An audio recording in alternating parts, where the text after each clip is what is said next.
Okay, members. Members, can I remind you that this meeting will be recorded and ask you to note that mobile phones should be switched off as they interfere with the recording. Tablet devices should be switched to mute. Can I remind members to declare their interests as appropriate throughout the meeting? Can I also advise members that the meeting will move into closed session at the end of the meeting for members to receive financial scrutiny training, and full attendance of this briefing would be appreciated. Can I declare the meeting open to the public? Agenda item 1, are there any apologies? Not at this stage. Agenda item 2, chairperson's business. Can I advise members that I and the deputy chairperson had an informal lunch meeting with some of the members of the TB Strategy Partnership Group yesterday? Can I also advise members that the deputy chairperson and myself had a short meeting with the minister today on the DARD budget. The minister provided a quick brief on the budget 2015-16. We will hear more details from the officials next week, but she outlined the main pressures that our department is facing. The minister has offered to come to the committee when the consultation process is finished. She highlighted her priorities as the PFG target of group going for growth, Trisbury Yard relocation and disease control. We'll hear from her. We'll hear more next week, including details on proposals going to the DFP for more money. And advise members that the consideration stage of the reservoirs bill will now not take place on Tuesday the 25th of November, and it is likely to be deferred until after Christmas recess. The committee meeting scheduled for Monday the 24th of November will now be held on Tuesday the 25th as usual.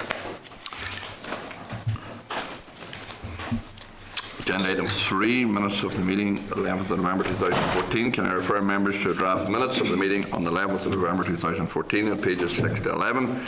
Are members content that the draft minutes are accurate? Okay. So I will.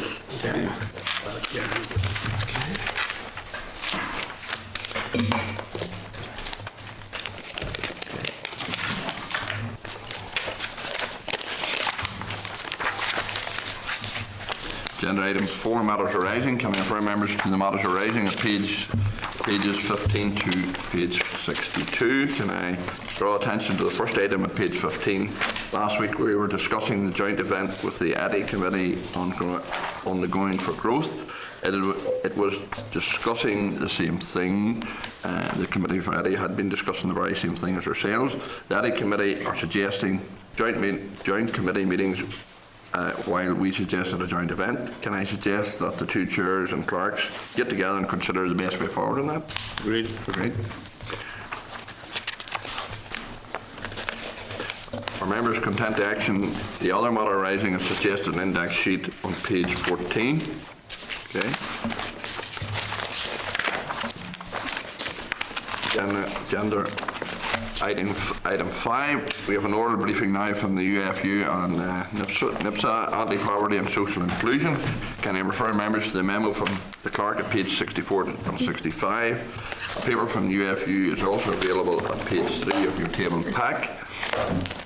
Can I welcome UFU representatives, Frida McGill, Rural Affairs Policy Chair, David McConaughey, UFU Rural Affairs Policy Officer, and Wesley Alston, UFU Policy Director. And from NIPSA we have IAPA, we have Michael Clark, Chairperson, and Jim Carmichael, Development Officer. Can I ask you, taking no more than approximately 10 minutes to address the committee, and that will follow with questions. So I'll ask you to lead off, okay? Okay, thank you very much, Chairman. If I can, first of all, thank you very much for inviting us along here today. Obviously, the whole issue about anti-poverty and social inclusion is something that's very important, particularly from a rural perspective. We want to make sure we're included in it. We're pleased that you're actually conducting this review and welcome the opportunity to have an input here this morning. I think at the outset we should say that as far as we're concerned, we always had issues about the fact that this was seen as a Department of Agriculture initiative. We're pleased that they've taken it, but it's a much wider initiative than solely the Department of Agriculture. And we feel that through, for example, the Rural White Paper, that it's important that all other departments play their role in terms of looking at anti-poverty and social inclusion in rural areas, and it's not just left solely to DARD. So without further ado, I'll hand across to Rita, who will maybe say a few overarching words, and then we'll go on to David, who'll give you a bit more detail from our perspective. Well, from the Rural Affairs Committee, we welcome the opportunity to highlight a lot of things about which we've had great concern for some time. When we consider rural proofing, one of the things, first thing comes to mind would be poverty. Poverty is important. It's an economic deprivation, but there's lots of deprivation, other aspects of deprivation which are of much more importance to people's lives. Yes, economic privation is one thing, but when you can't get around, when there's no transport available, when a 4-year-old may have to get 2 buses to go to school and 2 buses to get back from school, when someone on one of those little buses that go around picking up rural children gets on and it's 3/4 of an hour later they get back to the starting point and then go to school, it's a very long day. Those children cannot take part in after-school activities because they've no way of getting home. That's one thing. Old people, elderly, are really in much the same position. If they don't drive, possibly they don't have a vehicle, possibly their eyesight's not too good and they can't drive, they're confined. Public transport is wonderful, and TransLink does a superb service, but it's not in all the roads. It's not always accessible to people. The other thing would be healthcare. When people need to access healthcare, with the centralisation of hospitals now, acute hospitals being so far apart, even for basically simple consultations, they may have to leave home at the crack of dawn and take 2 or 3 buses and travel and get back late at night, or else get a neighbour or someone to take them. If you lived in an urban area, you wouldn't suffer that. That would just not enter into the equation. So that's education, healthcare. Then again, there are other things such as more overheads. If you want food, you're going to have to travel further. You may not have a large supermarket nearby, and the food may cost more. The other thing that is of great concern to us in the Union is the isolation of many people working on farms.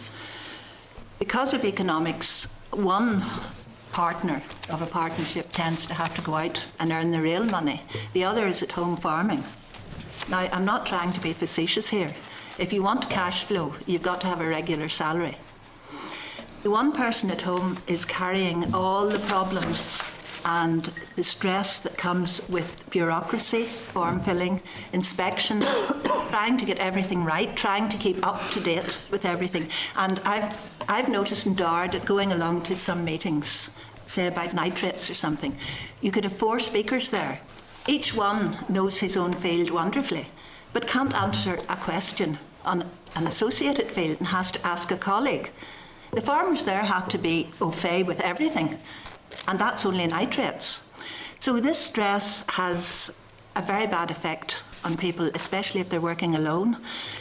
It's been proven that the incidence of farm accidents and safety as a whole increases because of the stress, and it's even more dangerous when people have no companions to make sure that working with livestock is safe.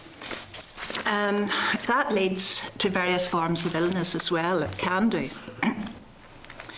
So the specific issues would really be older people, lone workers. Those with disabilities, again, are compromised greatly. Had they been in an urban area, they would not have the same disadvantages that they have because they happen to be in a more remote location. And all this leads basically to families, individuals in families, inequality of opportunity. I mentioned about children and after-school activities, but that's only a small facet. People are not in a position to take part in lots of things that they probably would do should they be urban rather than rural. I think I'll hand over to David now to talk a bit more. Thanks, Rita. Mr. Chairman, members of the committee. To sort of continue on to what Rita has said, I submitted the paper to you last week, so I'll hopefully just run through some of the key points. The two important points I think we have made were the two recommendations. In the paper, the first one was for joined up departmental work between the different departments of the Assembly and the Executive. That it seems to be anything rural falls to DARD to be left to take care of, whereas other departments maybe don't seem to have either the resources or the expertise. I don't know what the explanation is for dealing with issues which are specifically rural. It's like there was the commitment to carry out rural proofing assessments on pieces of legislation which could have a disproportionate impact on rural areas, which DARD are currently carrying out a review on, but don't seem to have been adhered to. I think in my time in the union I've only come across one piece of one consultation where I actually had a rural proofing assessment carried out on, and whenever the other departments aren't focusing on issues which affect rural areas in particular, then the specific issues that need to be considered are lost. Like the issues that we've seen in terms of access to services, the higher cost of service delivery, greater travel needs, lack of communication, small economic markets, infrastructure, the land-based industry, and the lack of concentrated needs, or just don't seem to factor into policy making as much as they should in other departments. We're hoping that the rural proofing assessment that's been carried out at the minute will hopefully go some way to dealing with that, but that remains to be seen. The other recommendation that we made was for the need for more an evidence-based approach with more research carried out into specific issues that currently do affect the rural parts of the province. It's like I've been recently doing a wee bit of work with rural support, and we were looking at the issue of dyslexia, and we were talking sort of about what ideas we could have, but we kept running up against the problem that we didn't know exactly how big an issue it was and what the main causes of it were. So we would like to see research done into issues like that, just so that resources can be more effectively targeted going forward. Obviously there's going to be constraints on budgets, and we would like to see the resources targeted effectively to the needs which really do exist, and as well as that, to prevent duplication of effort, there needs to be a good stakeholder engagement to link up with people who are already doing a lot of good work, the likes of the Rural Communities Network, Rural Support, MARA, that we're all set up under the TERPSI framework. Needs to be good communication between all of these bodies to make sure that that they're not overlapping and that there's inefficiencies there which don't necessarily need to be there. As well, so just to go back to some of the specific issues that Frida mentioned, the issue of older people. The average age of farmers is very high, and it's like obviously age brings its own difficulties, but in particular the one that I've noticed in my own experience is the fear of losing a driving licence, because whenever you lose your driving licence you're depending on public transport which may or may not exist, and for that reason many older people then will keep driving whenever it may not even be safe for them to do so, but with the lack of infrastructure there they don't think that they have a choice, and rural people are brought up having to be independent, and the loss of independence there is something that they dread. The other issue Frida mentioned was lone workers. We have quite significant concerns with this. As Frida mentioned, the health and safety impact or issues for lone workers are quite severe because there simply isn't anybody there to keep an eye on what's going on. It's like we've heard of things you can get now on your iPhone to track movement and that, which we're trying to encourage your members to use, just so to have somebody check, and if they stop moving for a while, maybe raise the alarm or something like that. But I think these issues need to be recognised at a policy level as well as just small things on the ground, like what we're talking about. Already touched a wee bit on the issue of disabilities.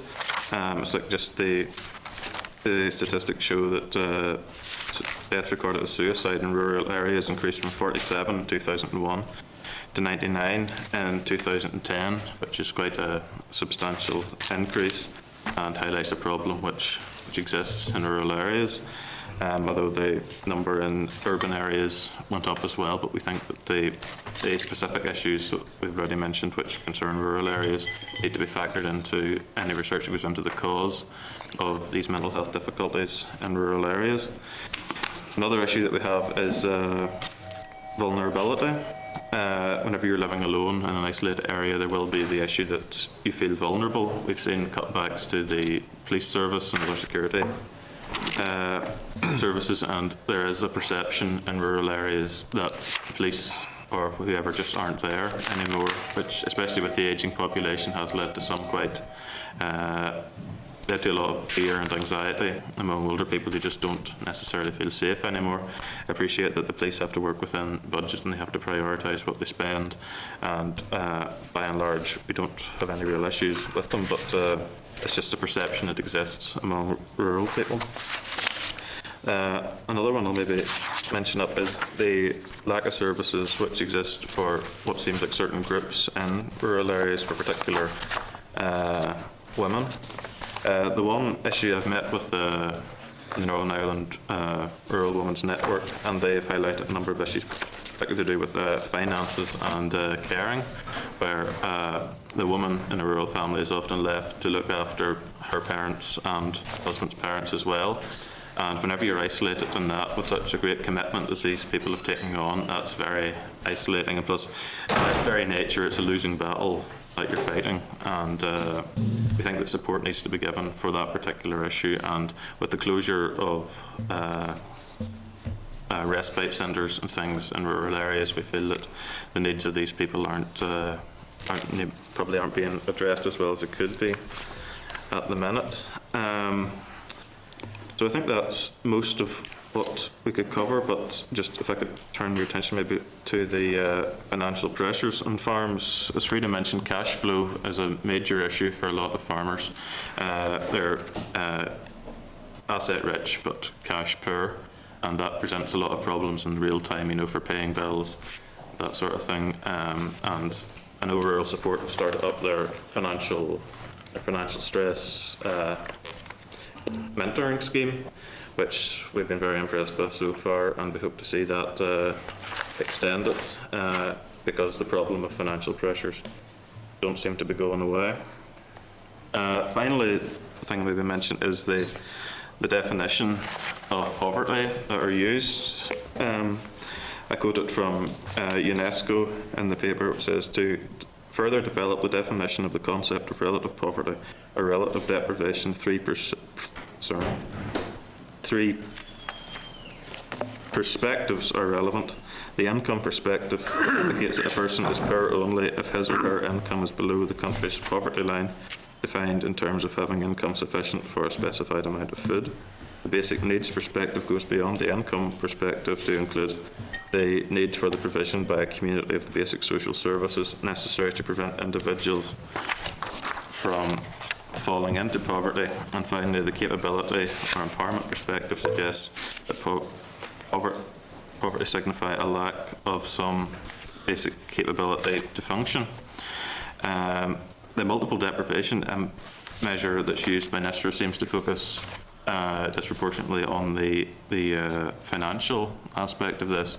I know that Truitz Haza is coming to brief the committee in the near future, so I'll not say any more than that on that in the meantime, because he's much more qualified to speak on that than I am. But we would like to see the human aspects of poverty and deprivation factored into these things, and to be able to pinpoint rural areas where poverty exists. It's not like in urban areas where it's specific regions which are almost fenced off have issues with poverty and others don't. In rural areas they exist intermingled. You could have one person in poverty, the person down the road in relative affluence, and we're not sure that the MDM really takes that into account at present. That's all I really have to say on this at the minute. I'll be hand over to colleagues in NIAPA. Yes, Mr. Chairman, fellow members. We would also welcome the opportunity, to have an input into this discussion on rural inclusion. This is something that's sort of close to our hearts. I mean, we represent a lot of the rural isolated and the farming community. We have been involved with Farm Crisis Network as far back as 20 years ago, and we welcome the fact that this seems to be getting addressed now better than it had been in the past.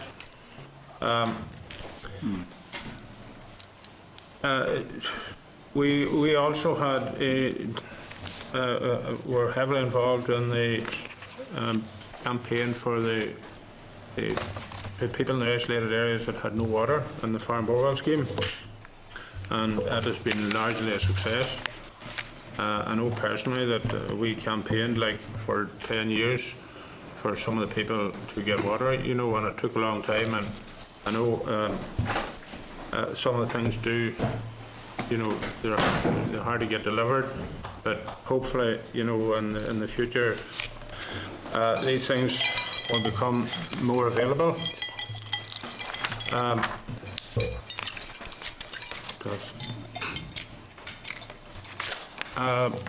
Look, I'll hand over to Jim here because he has more information on this. All right. I'll be fairly brief, sorry, because number one, my voice is going, but the second thing is a lot of the points have been covered. But with regard to isolation and poverty in rural areas, there's no distinct difference. I just listened to the radio this morning, and I think fuel poverty affects 40% of households. There's discussion, debate going on a bit in a minute. The same things impact only in different ways. There was mention of isolation there in farms, and we are and have been for a long time concerned about isolation. Somebody mentioned the Rural Women's Network, and I noted before when they were discussing this, they mentioned childcare and the availability. And some people might think it's an odd quirk, but we have situations where there was talk about the main breadwinner in the house, and quite a lot of situations, the woman in the house or the housewife is actually out on full-time employment. And that's okay. We have situations quite recently where we have had farmers come in and say to us, we have 2 children, perhaps now 3, we could afford childcare. I am a part-time farmer who could go and get all their income. And 2 or 3 people have mentioned to me that affordable childcare or lack of affordable childcare is cheaper for the person, and I'm talking about the male in the family, not the female that people maybe associate. So it's knocking back on the family in general to stay at home than pay for childcare for 2 or 3 children. So there's an impact there on families. As Maggie says, we have been involved with the Farm Crisis Network, which is now Farm Community Network, for over 20 years, and that was, if you like, the model or the precursor for rural support. Was Eleanor Gill, if you remember, at the start brought this into Northern Ireland. The 2 ministers, is the first time, if you actually, health and agriculture linked together to look about something in the early 2000s. Again, we're involved with Rabbi at the time of the foot and mouth. Any applications, and all applications, in fact, that went to across the water to Rabbi came through our office and were vetted either successfully or unsuccessfully. But really and truly, it doesn't matter which aspect you take. We looked at rural transport. We do a lot of face-to-face working with farmers every year at single farm payment time and at various cases. And we would get a lot of anecdotal evidence from them, not only about their own farming family, but people beside them and about the situations those people are in. And we have been working in various areas, getting people linked up with transport. In our own area, in Magherafelt area, there's out and about transport, which is good link for people who cannot access or maybe don't have means of getting even to do their shopping and things like that, where people in their own cars are involved, as well as vehicles such as vans or transport like that. But in general terms, we'd be very concerned about the present situation. It was mentioned about linked up, and we've always found that within government departments, or whatever you want to call it, there seems to be a distinct, we'll call it isolation again, of departments where everyone worked on their own. But we have noticed over this past, actually since foot and mouth, since rural support came in, since various other initiatives have come to the fore, that there has been more joined up thinking. But the one difficulty, and it's coming out now, anybody who's gone to the new councils at the present minute are holding consultations on community development plans for the future. And actually, if any of those you go to, it's the same thing you're hearing in the rural council areas. The same problems will come through at local level there, the exact same things we're talking about. So hopefully not only will it be through DARD or whatever, but at the local government level, that there can be a lot more done for this. I'll leave it at that. Okay, thank you very much, Rose, for your presentation. How, for instance, I know the measurement of deprivation is difficult. What do you see as the biggest issue in the measurement of deprivation? I mean, I know I'm a farmer myself, learning this, but as a farmer, I mean, I do see those in the rural community that are probably quite wealthy, but they choose to live probably, you know, it's a way of life. And I mean, I know one guy, and he wouldn't know what he's worth, but he still lives in poverty, which is, to me, seems strange. But you have that sometimes in the rural community. I guess one of the points, Chairman, that David actually alluded to, so I'll hand over to him to maybe elaborate on a bit further.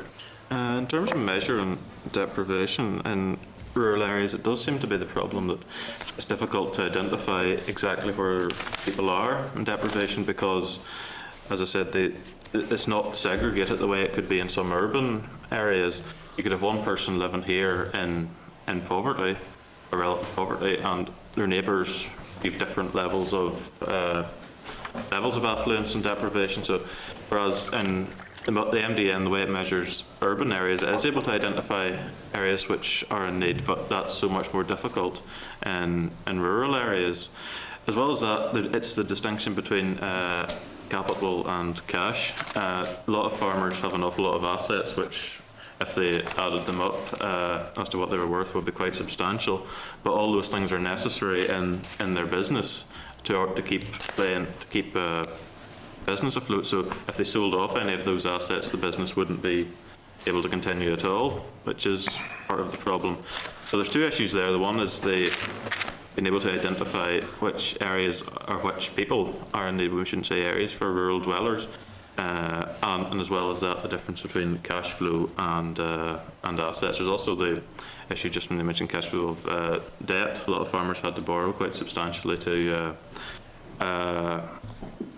scale up, as alluded to in the papers. Like the small and medium farm, the number of those has decreased greatly, and there has been a drive towards intensification and expansion in farming, so there has been quite a lot of borrowing as well. And as well as that, there's the impact that global events can have on commodity prices, like the crisis in Ukraine had such an impact on milk prices. So there's that element of unpredictability in measuring the future forecast of income as well, which doesn't make measuring deprivation and poverty any easier in rural areas.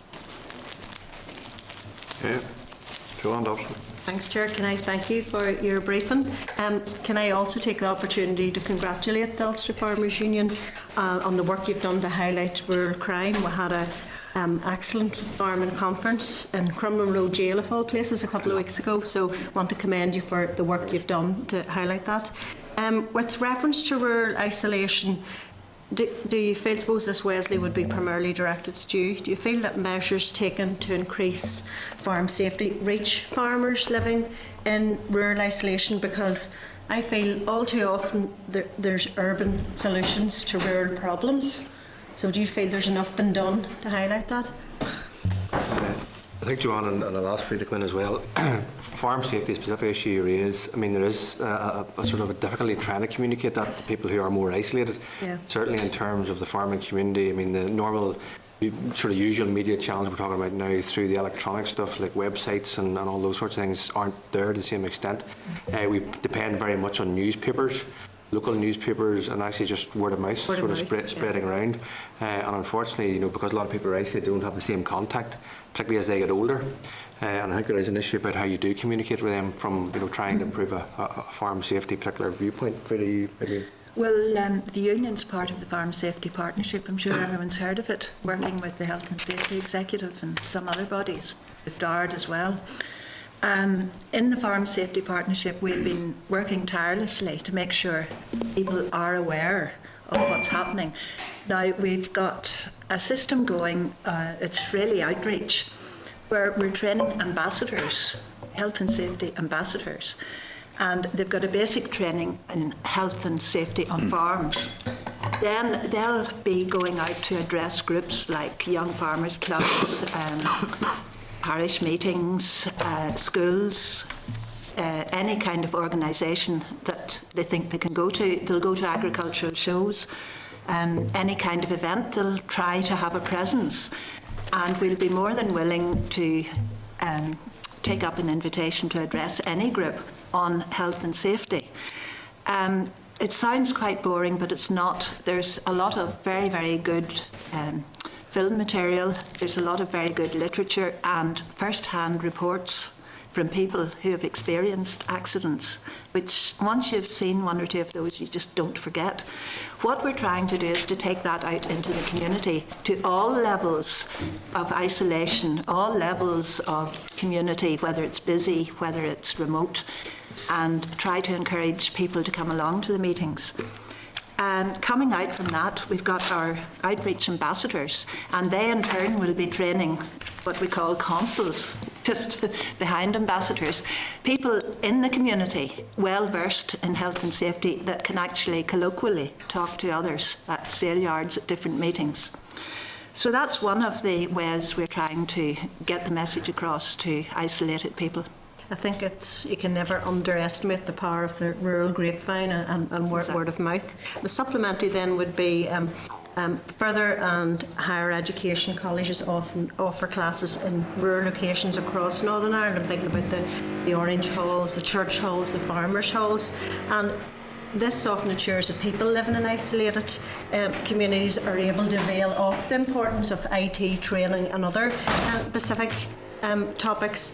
Would you agree with me then that these classes should be expanding rather than reducing, because they are under considerable threat? For many, I raised this a few weeks ago, for many it's so important. Not only are they getting the training, but rural isolation kept coming up with each one of you when you presented, so it helps to interact with their friends, other farmers, particularly elderly people that avail so much. They're gaining IT skills, but they're also getting out of the house with a purpose, and they're located close to their home in the farmers' halls, the Orange Halls, for example. So would you agree that they should be expanded rather than reduced?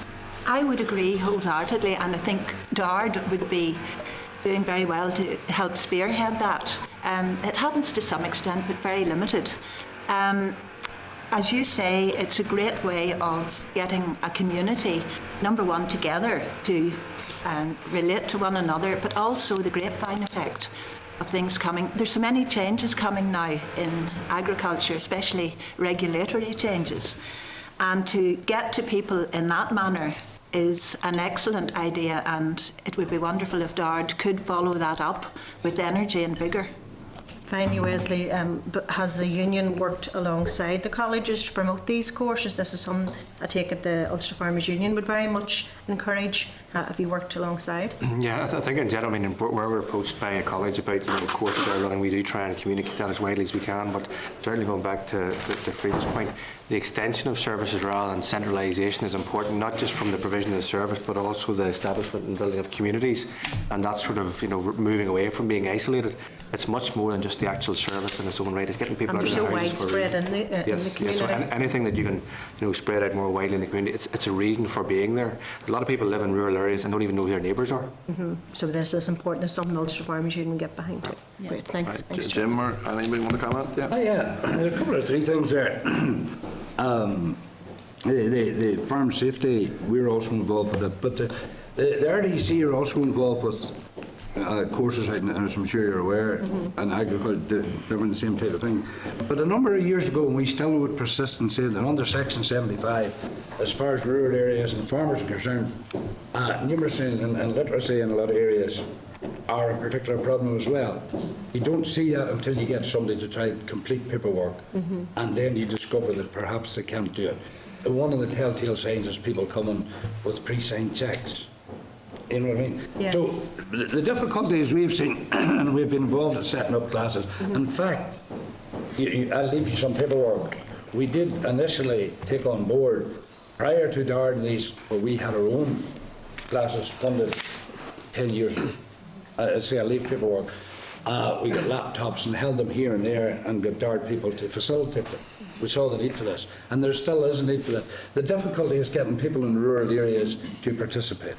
And one of the things is somebody going in, it actually came to the fore there, and the Young Farmers Scheme, the people applying for it. And we had a lot of queries from people who felt that their peer group might look at them, we'll say disapprovingly, if they hadn't the same level of education or didn't seem going to the course. And some people it's hard to convince that this will suit you and you can do it. You know what I mean? But I've that's at one level, yeah. and then Older going to people. the older people too. There are, and the areas, if you want to target those areas too, there are, and again I'm coming back to local government and community development, there are in a lot of areas that we would work on, local groups doing certain things and community development with the older people. And with the colleges. Yes, with colleges as well. But that needs to be developed more. But the difficulty with all this is we have noted too that it's not short-term fix. A lot of this has happened over a number of years. You start a programme and all of a sudden funding is withdrawn from it. People then get disillusioned with what has been going on. So if something is going to be done, it needs to have continuity, it needs to have secure funding, and it needs to last for a while. Otherwise, people drop off. That's happened before. Yeah, very much so. Yeah. Thanks, Chair. Okay. Middle. Thanks, Chair, and thank you both of you for your presentation. I thought it was very, very, very good. One of the things I picked out of it was, there's an emphasis here on, you highlighted the issue there of joined up thinking within different departments. And I start to wonder then, when you talk like that, is that a belief there within both of your organisations there, that no matter what Dard does, right, it'll never be enough to resolve the problems that have existed in the countryside there for most of my lifetime. You're talking about rural isolation, transport, you're talking about children's school, elderly youth, all of that stuff there. Is there a realisation, are you saying there's a realisation now within the both groups that one department on its own will never resolve or sort out that problem? I think our concern, Ian, is that, and I mentioned at the outset in my introductory remarks, when Dard became Dard, Department of Agriculture and Rural Development, rural was in there, and when our previous Minister, Michelle Gillingham, pulled together a rural white paper, the starting point of that, we noticed and we were concerned that most departments were actually then looking at sort of transferring responsibility across for whatever they were doing in rural areas to Dard because it had rural in it. And it was actually turned out to be the opposite, where it was trying to suck departments into making sure that they rural proofed. Unfortunately, we haven't seen that coming through. Dard are reassessing the whole thing, but from what we've all said, it isn't actually happening on the ground as yet. And a lot of those rural services and inequalities are being faced, and actually more so because, of the isolation that's there and the lack of facilities and ability to do things. So we actually feel it's nearly gone the opposite way, and we are encouraged to see that reassessment is taking place. But there's a lot of people who live in rural areas, and they should be treated the same as urban dwellers. Absolutely. Yeah, if you take it, the various things you've mentioned, it's the same in our rural or urban. You have health, you have education, you have all these things which are the remit of different departments. So, if you like, from our point of view, it's common sense that if various departments are dealing with various issues, there are cross-cutting themes in all of this, and surely to goodness they could, as Wesley says, everything should be rural-proofed, or that they could work in cooperation with each other, which some are starting to do. But it's not obvious to everybody that there's, if you like, full cooperation, because there are a lot of funding issues in this, and everybody's, as I said before, protecting maybe what their budget is. So, Well, just Okay, go ahead. point, you mentioned, Jim, about the community planning aspect of, the local government, and you saw this as a very good thing, which I think is also right. But then it brings around, the question, there's an expectation out there that this new local government there will be the resolution to all problems, right? It won't be, because at the end of the day, their funding has to come from somewhere. So, and in my opinion, anyway, or would it be your opinion that funding there has to be more reinforced there by central government? I would think if you listen to what the discussions are at these local government, it's where you can get down. We have talked here, if you like, about Northern Ireland as a whole and trying to come from the establishment down to individual areas. In my opinion, there need to be funding there, because at the end of the day, there are people in local areas, and people were talking about peer groups here, there are people in local areas who can spread word, who can deliver, and people notice things in their own local bulletins and so on and so forth. If you want to get down there, we were having a chat about this ourselves. We find that if you want to call it the establishment or agencies particularly get involved, the people are inclined to see them as maybe people who are coming to, if you like, with agriculture, see what penalties they can impose on them, as opposed to help. And we think there's not enough local help or help out there for people, because a lot of people, even with all the opportunities there are for newspapers and all this, still do not have the information, or have misinformation when you go back and talk to them. They're not sure. I do think, Joanne touched on it earlier, that there should be more maybe emphasis on through Orange Halls and, football clubs or community centres, depending on what particular geographical area you're in, and people, farmers in isolated areas will maybe relate to them, somebody they know better than, and as Jim alluded to there, you see somebody coming that's bureaucratic or from bureaucracy, they almost think the negative, that I'm not going to tell them anything, but if we do involve, and the Mara project, has been trying and had limited success, maybe good success, but I think that is the approach. Look, is get down through the communities. Maybe the communities could do more to contact these people, through transport, through all these other schemes, just to get the people on board. Okay, thanks, Jim. Okay, Tom McCallum. Thank you, Chair. David, you said earlier when you were making your opening comments that resources within the rural area needs to be targeted at the correct needs within the area. Are you given an indication that programmes have been delivered which have not been effective, and therefore is there a requirement to look at a different approach to the planning and delivery of services within the rural areas? No, it wasn't my intention to give that impression that the services that have been delivered so far under the Derbyshire framework haven't been effective. I've said in the briefing paper that we felt they had been very effective, but that now that they've been running, we need to identify specific needs that do exist in rural areas and target towards these. Like, we are coming into a period of when there will be significant budgetary restraints, and whatever remains in existence needs to be targeted to the areas which need them most. The work that's done by Rural Support and Mara and the Farm Family Health Checks and all that is excellent work, and we would congratulate the department on bringing this into existence. But going forward, we do think that they've reached the stage now where they need to be focused on specific issues which are persistent and which have nearly a specific rural slant to them in terms of where we can allocate resources now that clearly bills are having to be tightened. Yeah. What do you see are the main issues in the rural area at the minute? The main issue that I find myself dealing with at the minute is disabilities.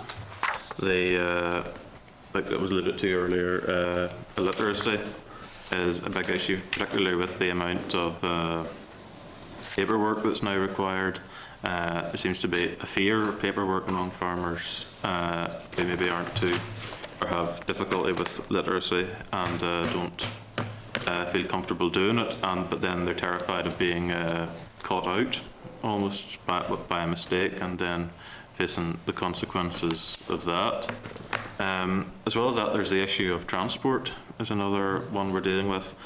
With an ageing population, fewer and fewer of them are going to be driving in years ahead, and public transport in rural areas needs to be looked at and made more sustainable. And if I could just add, one of the key things we're finding is sort of more centralisation of services, and that leads on to the transport thing. But it's the fact that services are disappearing, whether it's schools or post offices or banks. You know, all those things are actually moving to central points.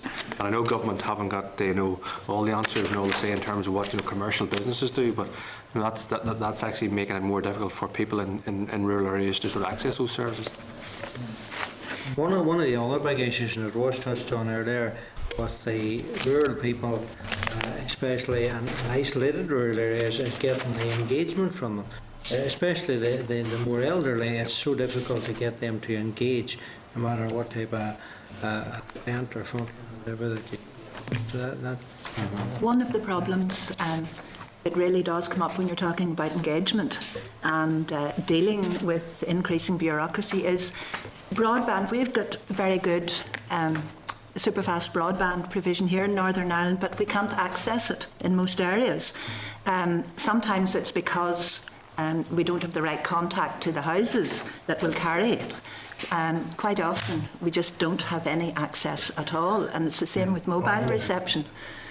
This is one of the major things, especially with so many parts of business, banking now, lots of form filling, AFIS, everything is online and getting that way.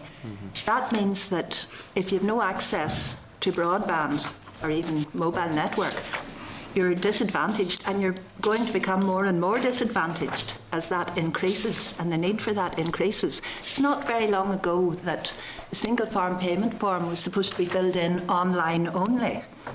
But thankfully, it's still, you can use hard copy to facilitate most people. It should not, it's a human right to be able to fill in a form in whatever way you can. You really should not have to go and pay a form filler simply because you have no broadband access.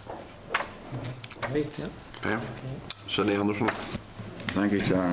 Thanks to everyone for coming along today and presenting to us. There's an issue, and I talk about the young people, first of all, and school children.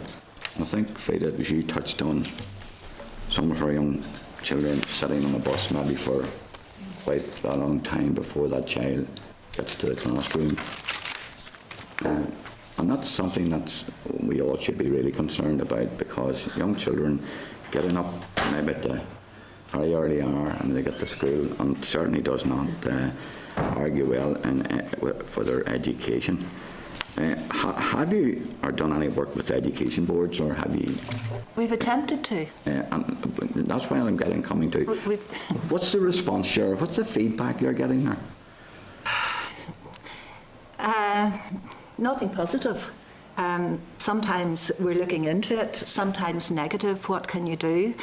It's not taken, I think, seriously enough. You touched also on more linkage between different departments within, and that is a department. That is an issue that really that does is an issue you need to look at. Yes. And you know, we all hear of the different things about kids going to school, and something we should be doing everything we can to help them in that area. If it's something I would think that needs more work to be done on, and all the rural groups should be maybe targeting that. I do know that I meet quite often with the Education Board on a number of issues, and certainly I bring forward certain things in relation to getting the kids to school. The other thing as regards young people as well was the lack of services for young people, and maybe both parents working.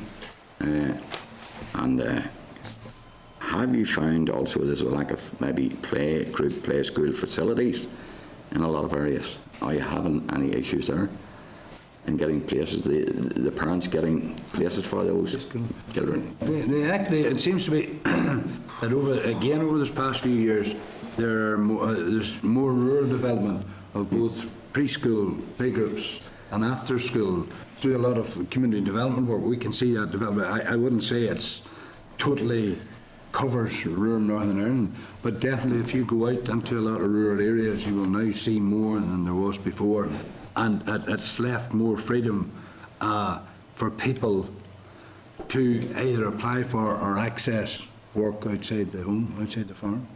But there's a long way to go. Oh, there's a long, I mean, A massive, it's only a drop in the ocean so but far. it's been worked at. Yeah, I have a reason for asking that question as well, because, and I say the chair probably knows where I'm coming from here. I'm a rural dweller myself, and to get these funded places sometimes it's really, really difficult. And I was in a position where we had to lobby, and it's only in recent months that we were able to manage to get 10 funded places for a rural settlement. But you know, it's something that we have to keep working at. But that particular community that I'm talking about, in this last 5 years, they've managed to get a play school up and running. They've managed to get a youth group up and running through the education people. But it takes a lot of hard work, and I'm coming back to the community here, getting the community and the new lags coming into place. I think we're going to have to get more people encouraged to work through the lags and through the new rural development programme. And I have been encouraged this last while hearing the meetings taking place out in the rural communities that are well attended. Can I say something on that point? Just having gone to one or two and met people who are involved in projects, and one of the things is getting enough. If you get a good voluntary driving force within a local area, and it takes that, because and any of these areas, such as you're talking about, where you actually got places, there are some people who will drive that on, who actually have the knowledge and the input and can do that. And a lot of places is getting it. And I talked to someone the other night just who's involved in community development in a big way, and this was he was a clergyman, and his local community, exactly at the bottom of Maharas and Lewis, who have built new premises. But as he said to himself, a lot of it came down to him. Even through his select vest, they had to go on. But they had a massive programme in there, over £1 million. But one of the things that a lot of people felt the other night was, when a lot of these groups started, they started on a voluntary basis and were driven by volunteers. And then as groups developed, in a lot of cases, they employed somebody on either a full-time or part-time basis.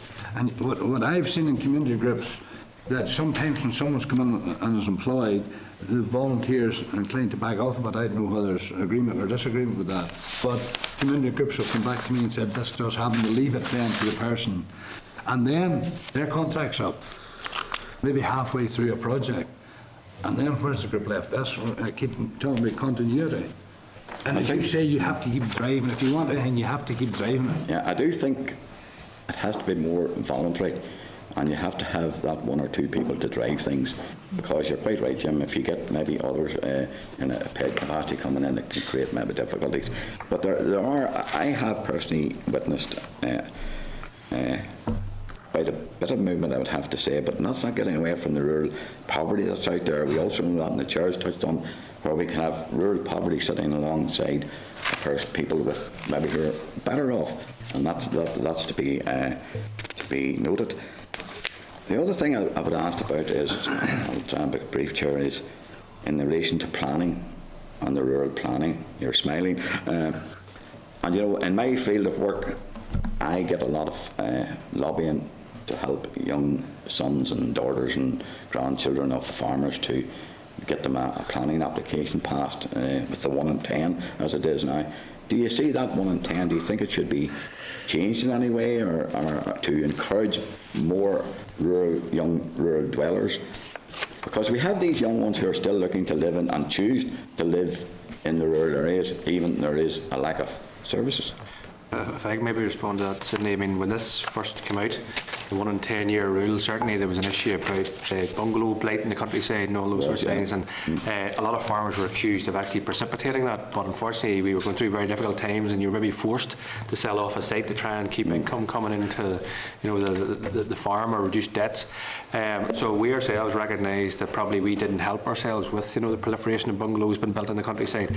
It did, however, go to the other extreme where all planning stopped, which is why this sort of balance came in of a 1 in 10 year rule for sort of if you could prove that you actually need it from the farming business. At this stage, we probably feel that is as good as it's going to get in terms of that balance, because you do have to, to tread that fine line. Certainly, there are issues, where a farm can maybe accommodate 1 or 2 individuals, but if that's the case, that's fine. We should work on that. But it's nice to be living near where you were born and things, but we recognise that you can't do that, across the piece. So there has to be a balance in there somewhere, and we feel that's probably right where it is at the minute. I think if you look at what we need as well through the different planning areas, a consistency. Those people who are applying, because we've been involved with different people in PBS 21 as well, and there seems to be, I don't know how to state this, but a difference of opinion about eligible land going from different areas. We've had cases quite recently. So consistency in approach so that the person applying would actually know what it is they're supposed to have and supposed to do. And just quickly with a final one, Michael, I think you touched on bore wells. Yeah. Do we have a lot of bore wells about now, or the need for bore wells? Is the water service not getting up to speed now, where more and more people, or is this just the really isolated people we're talking about? Well, I think it was 1998 I got involved in this. Actually, it was personally through a neighbour, a woman that had no water, and we fought for I think 10 years and met ministers and different ministers, and it always seemed to be that DRD was funding water service. I think at the start was £2,900 to supply water to that house, but if it was isolated, it took maybe 8,000, and then by the time that they had raised that, then they had relented and raised that to 5,000. But then when this woman, I'm talking this woman in particular now, when she got another estimate, then it had gone to 19,000. So it was still no good to her. So then they actually raised to 10,000. But when she got an estimate then for water to her, it was 70,000. So I remember sitting on the water board in Omo one day, and I says, well, look, this seems to be impossible. Why not put the 10,000 to a bore well and let them look for their own water? So they did take that on board, thankfully, and I think at the minute there's something like 47, and there's a new, they're in another programme which was rolled out, I think, again in May, or it's to open in May. Some of the people, they had done a survey on who did have water and who didn't, and there was like 1,200 houses, I think, that didn't have water. But then when they put it out for people to apply, some of the people maybe didn't want it, or some of the places when they tried to get it, the water wasn't there. But I know it has been an excellent programme, I think, and I'm speaking personally for this because this woman and about 3 or 4 in the neighbourhood have got it. There's certain areas now, if there was the planning, you see it come into that too, because if this woman had got 2 or 3 houses beside her, DRD was funded then each of those houses for 10,000, or whatever it was, 5,000. So then that would have made the thing viable to bring the water to it, so it was sort of like a knock-on effect, a negative knock-on effect that you just were sort of isolated. And okay. Thank you. Yes, thanks for your presentation, Matt. You think of centralisation hitting the rural areas much with this new council? You mentioned the council there, the community plans. Well, centralisation is the cause of an awful lot of the problems. But to keep castigating centralisation, saying it's a bad thing, which it is in some cases, won't get us anywhere because it's an economic necessity to some degree and we have to face reality. But facing reality should mean that we end up with a plus at both sides of the thing. Centralisation can mean that schools and hospitals are almost out of reach quite often. But there's ways around that. Certainly for health services, you can restructure the way things are done. You can think in terms of having local provision or almost triage. You can think in terms of having your, what do you call that heart machine? Defibrillator. You can think in terms of having a paramedic on duty 24 hours a day in every part-time fire station with a defibrillator, rather than wait for an ambulance to come maybe 40 miles away. You can have certain provision in the community better than it is at the minute for health. Again, for schools, secondary schooling, it's quite difficult. Some of the secondary schools are so big, in fact, that children aren't regarded as individuals, but rather just cogs and pegs in a pegboard to fit the system, rather than the system trying to fit around them and their needs. Primary education is something that's very important because young children should not have to be leaving home very early and coming back very late as a matter of course.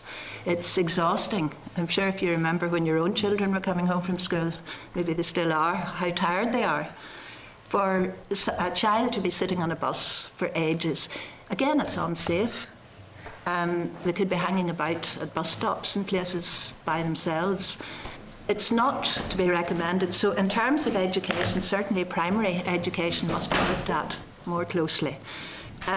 Isolation or centralisation in other ways is almost inevitable, but I think we have to go hand in hand and have provision to make up for the deficits locally where possible to some degree. We can't deny that it's there, but we can make provision to compensate for, to some degree, for the difficulties it causes. I think when we say centralisation of services, you can sort of differentiate between actual facilities in terms of buildings and actually the provision of an a service at an outreach type approach. And actually in our paper we have pointed towards the farm family health checks that actually go out to livestock markets, and the number of people that they have picked up from nearly 2,000 people that they've actually seen, you know, over 1,000 of those were referred to their GP. They wouldn't necessarily go to their GP because maybe they don't have the time to do it, but if they're actually it's involved in their daily work activities, i.e. going to a livestock market, and they just call in, it actually has shown that type of thing can deliver. So it's not necessarily about the building, it's about the service and the fact that maybe use other buildings for the provision of other services. Well, I was going to hit more on the council side of things. We are a big provider of services in the rural area. The community plans are only voluntary. Should they not have been mandatory? Because we're going in and out of the rural development programme and councils haven't even got the community plans done, and there's no time frame set for them to be done, and they're voluntary. That's working against the rural dweller there. The Amara project, I would like to have heard more of what we're doing with information that was gathered in Amara, because the information that's gathered there in Amara would be pivotal to driving on better services within the rural area. And the rural white paper, and I'm a big advocate of the rural white paper, but I'm afraid there's people who are not, who are only paying lip service to it, and we see that time and time again. So I think those people need to be brought into line. You talk about Section 75 there, you know, on disability.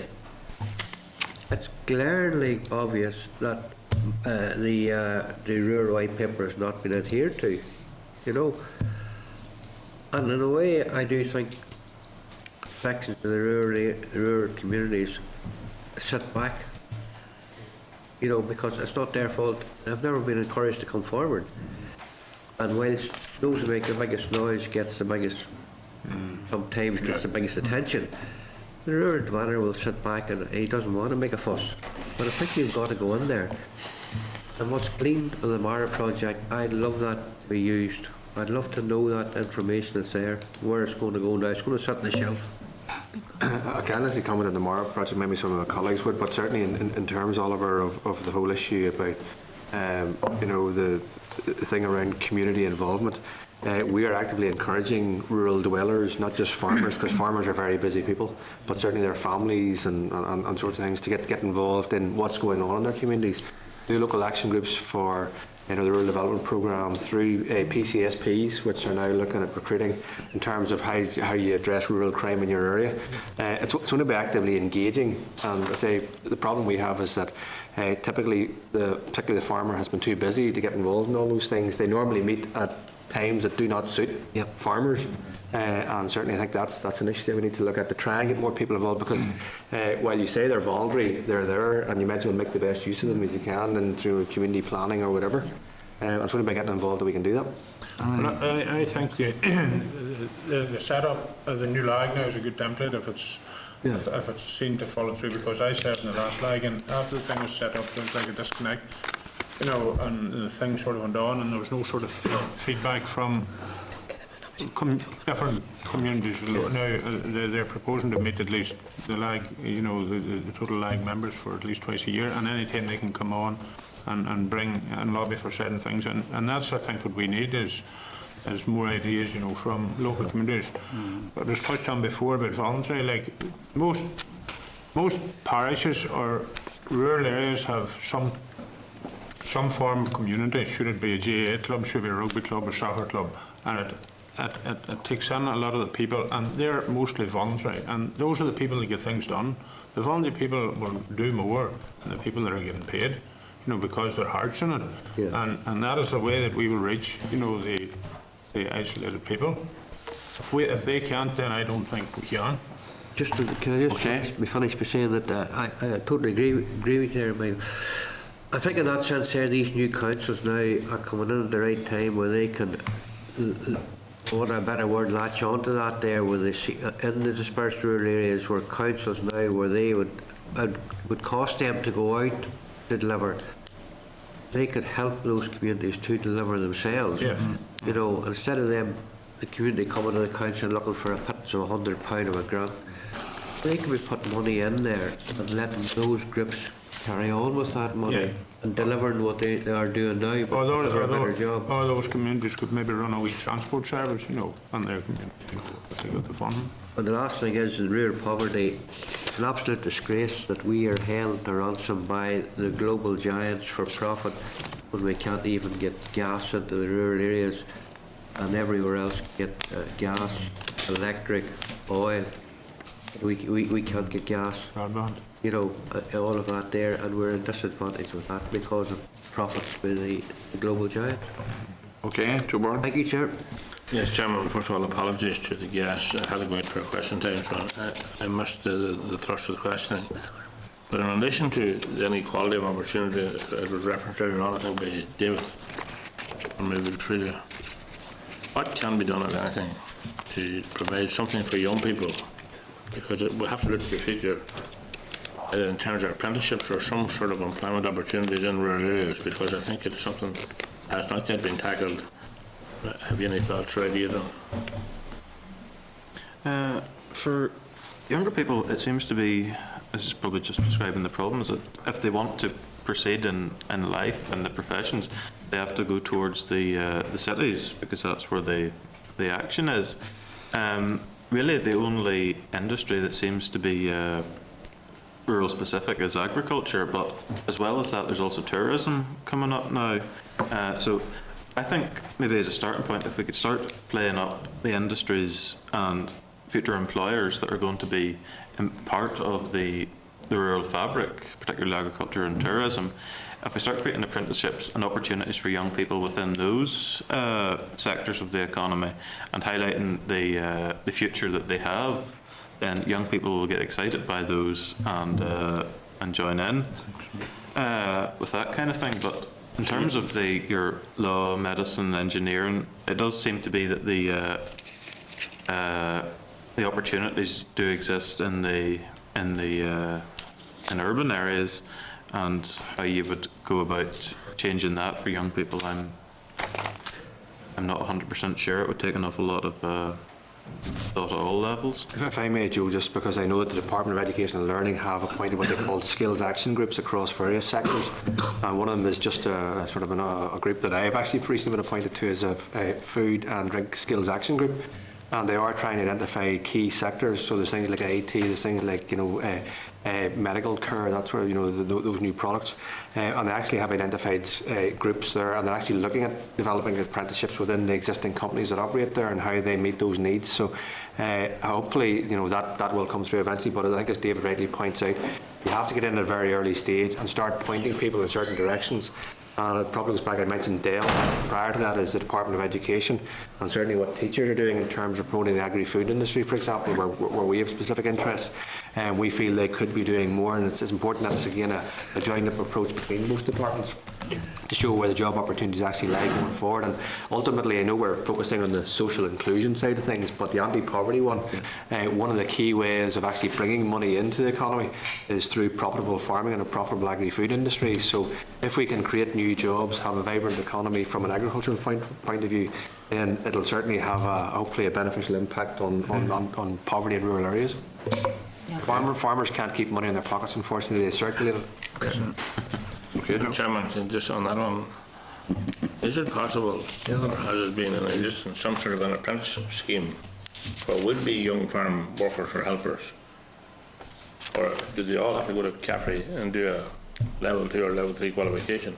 But I mean practical apprenticeship type work.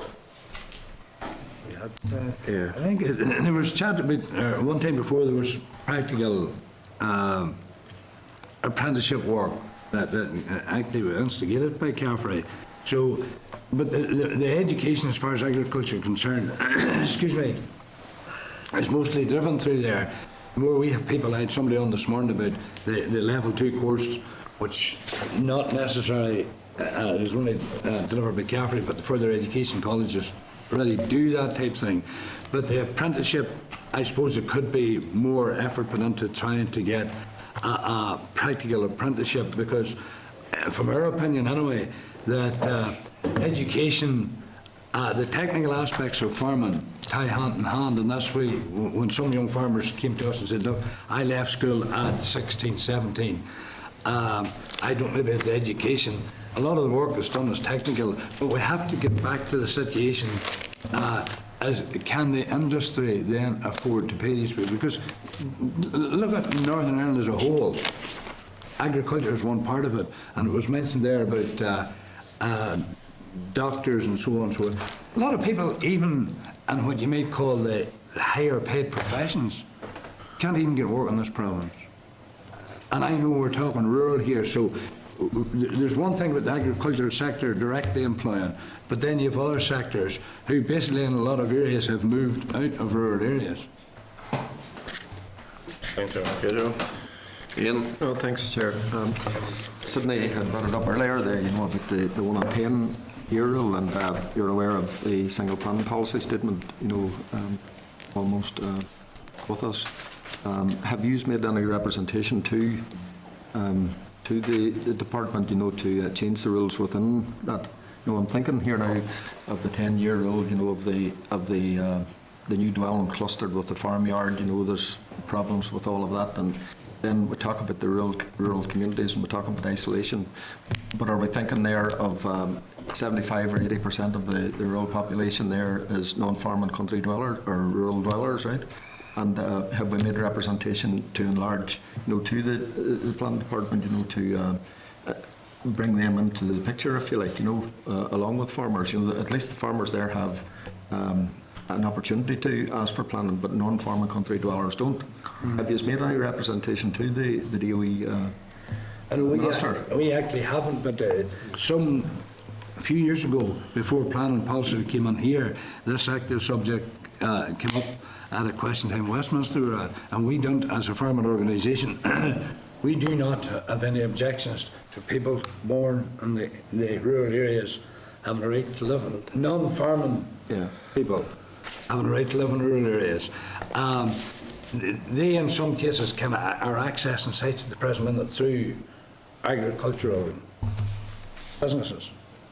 But specifically, there's nothing there for them. No. No, I appreciate that. But We haven't. yeah, There is this, as Jim rightly points out, as rural, we don't have a concern about people with a rural tie living in there. And I know there was an issue about, people coming from cities and moving outside, particularly the debate about national parks in the mornings and all those sorts of things. But certainly, I think the difficulty was how you measure what a rural tie actually is. And that's the problem. And I know that clustering idea came out as an alternative to that. But we do recognise, as I said earlier in response to Sydney, that there is a balance there. It's not about bungalow blight, as I said earlier, but you do have to have the facility, particularly if we are talking about isolation and services. Being less and less, and older people having looked after by their daughters or their sons, and that they are actually beside them. Yeah. So we recognise all that, but it's a balance. but would it not be advisable then for the both of you, to make representation to the minister regarding this when there's still an opportunity to do so? Right, we'll take that Well, on. certainly we'll look into it. I mean, the issue about rural tie we have no issue with. Right, no bother. Thanks very much. Thanks. Okay. I see an issue, and maybe you agree or disagree with me, in relation to there's quite a number of organisations work with rural dwellers, and they all seem to do their own thing. There doesn't seem to be enough kind of approach, and it's something I have noticed for some time. And the more we get into it, we see it the more. What's your view on that? Neil's view? Well, most of those organisations you're referring to are probably manned to a large extent by volunteers. No more, yeah. That puts them in a totally different category. The volunteers are fairly idealistic and they want to achieve something. They're putting their energy into it. They're not part of a bigger system, particularly, and they're probably performing at their optimum by doing exactly what they're doing at present. Now, I do take on board what you say, that could mean that lots of people are doing lots of different things in isolation and it's not joined up. Yeah. I think there's probably room for more communication between voluntary groups, but trying to have everything under the one umbrella may do away with goose that laid the golden egg and deter the original volunteers and their energy. So you need to tread very carefully. I think having possibly joint meetings every so often and looking for common cause between such organisations would be very helpful. But I don't think you want to seek to compromise their integrity either to any great degree. And I think in terms of local groups acting locally, I mean, yes, there's a definite role for volunteers and these things will establish themselves. There's an issue about sustainability going forward, but and I know, and Frida obviously who doesn't want to pay tribute to your own committee, but the UFU some time ago recognised that we were getting more and more people approaching us about wider rural issues, non-farming issues, such as education, such as roads, all that type of thing. So we actually ended up having to establish a separate committee to look at those wider rural issues, which is actually the committee that Frida currently chairs. And to be fair to them, they've done a heck of a lot of good work on things like education, food promotion, farm safety, a lot of wider stuff. But there is a need to try and sort of coordinate that across the piece, but at a local level. Yes, those things find their own level effectively. You really, excuse me, you can't have a top-down approach to all of this, and there's no one-size-fits-all for this, because you'll get a lot of these groups come from a different focus and from a different base, and that's, everybody talks about a bottom-up approach, and that's what you want in rural and local areas, and that is the way to go forward. But the difficulty is that a lot of work that's done by these entities comes back to funding or lack of funding and what pot of money and who can get what for what, and they're competing there, and there could be more communication. I've even seen it with youth groups and youth clubs who are competing for the same funding but for a different reason. You take what I mean? So there still has to be room for these groups all to work, but there should be more communication about what they could do jointly maybe. Just finishing, a couple of members had mentioned PPS 21 and rural dwellers, and it certainly is an issue. I have seen it on the ground whereby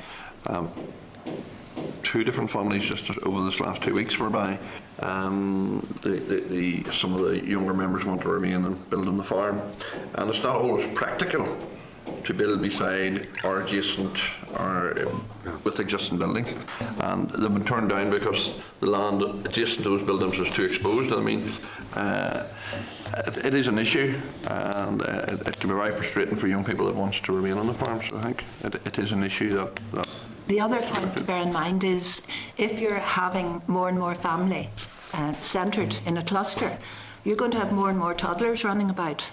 You're going to have more old people that maybe can't get out of the way of a freshly calved cow in time, and those young children are going to be in great jeopardy because of machinery, because of slurry lagoons, because of all farming activities. So while I can see the concept might make sense in some ways, possibly a bit more distance would be an awful lot safer. I got a review of many of us. Okay. Thank you very much again for your presentation. Thank you again. Yeah, run it back half an hour.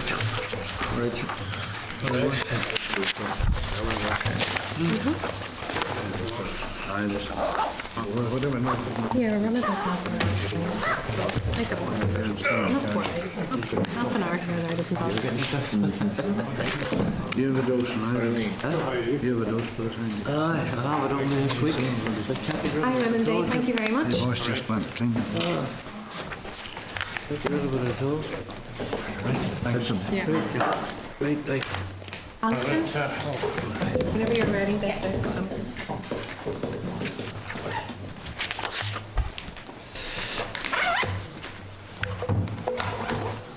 Turn to agenda item 6, anti-poverty and social inclusion event information. Can I refer members to the memo from the clerk, page 67 and 69. Members will be aware that the stakeholder event to inform the review will take place this Thursday at Greenmount College. The details and timetable are outlined in the clerk's memo at page 67. There will be 4 breakout groups to discuss key themes, and these are outlined at page 68 of the memo. Are members content with the 4 themes for the groups? Can I seek 3 volunteers to act as facilitators for each group? This will involve leading the conversation and doing the feedback towards the event. To date, we have 22 people attending this event, and we'll have around 68 people at each table. We've also invited DARD to send 4 representatives to sit at each table. It will be a useful experience for them, of course. Could we have 3 volunteers to lead each group? First of all, who's able to attend? I think hopefully we can get. I'm not because of DOE on Thursday. I don't know. No. I can't make it either, Chair. No. Have we got any members coming? Deputy Chair? Well, I have given another commitment to Thursday, Chairman, but I've said to Stella I'll review my situation this evening and ring her tomorrow morning. Oh, One Declan, member, I think Declan's going. Declan? I really swear he told me that. Okay. It's easy seeing he's not here to speak for himself. Put him down on that. It's 2, that's 2 members and we need 4. I think it's important that if we organise an event and members not attend, I'll have to go. He has to go. Yeah, okay. Tom? I'm not sure. Joanne can't go. Is Joanne No, she can't go. At least one from every party. I'll check you after that. Okay, I'll try to make it. Well, you cover me. I can't promise. We have talks and. I know. It's the same with. Tom, no, they don't know. If you only have 2 members and we're Tom probably and I 4 wouldn't breakout check it. groups, we're going to have trouble facilitating the groups. We need at least 4 members in Did total you there. check Tom and Is this our event, is it? Yeah. Yeah. these 2 boys, did you check them yet? Tom and Ed? No. They might be like. Okay. Okay. Okay. Do your best. Okay. Can I refer members to the draft press release at page 70 to 72 in respect to the event? Are members content for the press release to be issued? Okay, members? Yep. Finally, we've heard a lot about the Mara project and our evidence taken.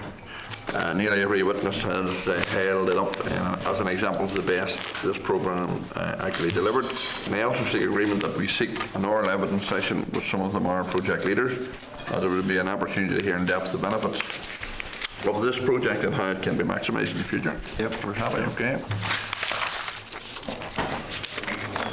Agenda item 7, we're going to have an oral DARD relocation of headquarters briefing now. Refer members to the memo from the clerk at page 74 to 75, and papers from the department at page 76 to 86. A Hansard extract from the meeting on the 1st of July 2014 when the Minister and her officials briefed the committee on the relocation is at page 87 88. Can I welcome Jerry Lavery, Deputy Secretary, Tom Kennedy, Assistant Secretary, and Stacey Haig, Assistant Secretary. You're all very welcome, and can I ask you to take no more than about 10 minutes to brief us, please? Thank you. Have some questions? Thank you for that. Welcome. Have briefed the committee in the past on relocation, and I suppose the big change since I last spoke to the committee, I think in April, was the decision of the Executive on 26th of June that we could now go ahead with the full implementation programme, including the Ballykelly relocation. And really, in terms of an update, the first thing to say to the committee is that we are now in implementation mode. The atmosphere around relocation has changed in the last couple of months, and since that 26th of June decision, we have had a very high level of cooperation from other government departments, from the Department of Finance and Personnel, from Land and Property Services, particularly on Ballykelly, but in general on relocation. I mean, this programme is now well and truly launched. Reassure the committee that we're very focused on it as a rural development programme. We see it as having a benefit in terms of the fair distribution of public sector jobs, facilitating the aspiration of rural dwellers to have careers in the civil service up to and including the highest level of permanent secretary. We believe it will have benefit in terms of growing the rural economy, and we believe that if we can show, particularly at Ballykelly, that we can run a departmental headquarters from Ballykelly, it will be a challenge to other departments and other public sector bodies that they should also be looking at rural locations on a par with looking at locations in the Greater Belfast or the east of the province. Tom will talk about the programme, and Tracy will talk about the human resource implications. But again, give the committee the assurance that this is a programme. It's run as a programme. It has programme governance around it. All of the necessary committees and so on that you would expect to see in terms of getting these relocations to happen are in place.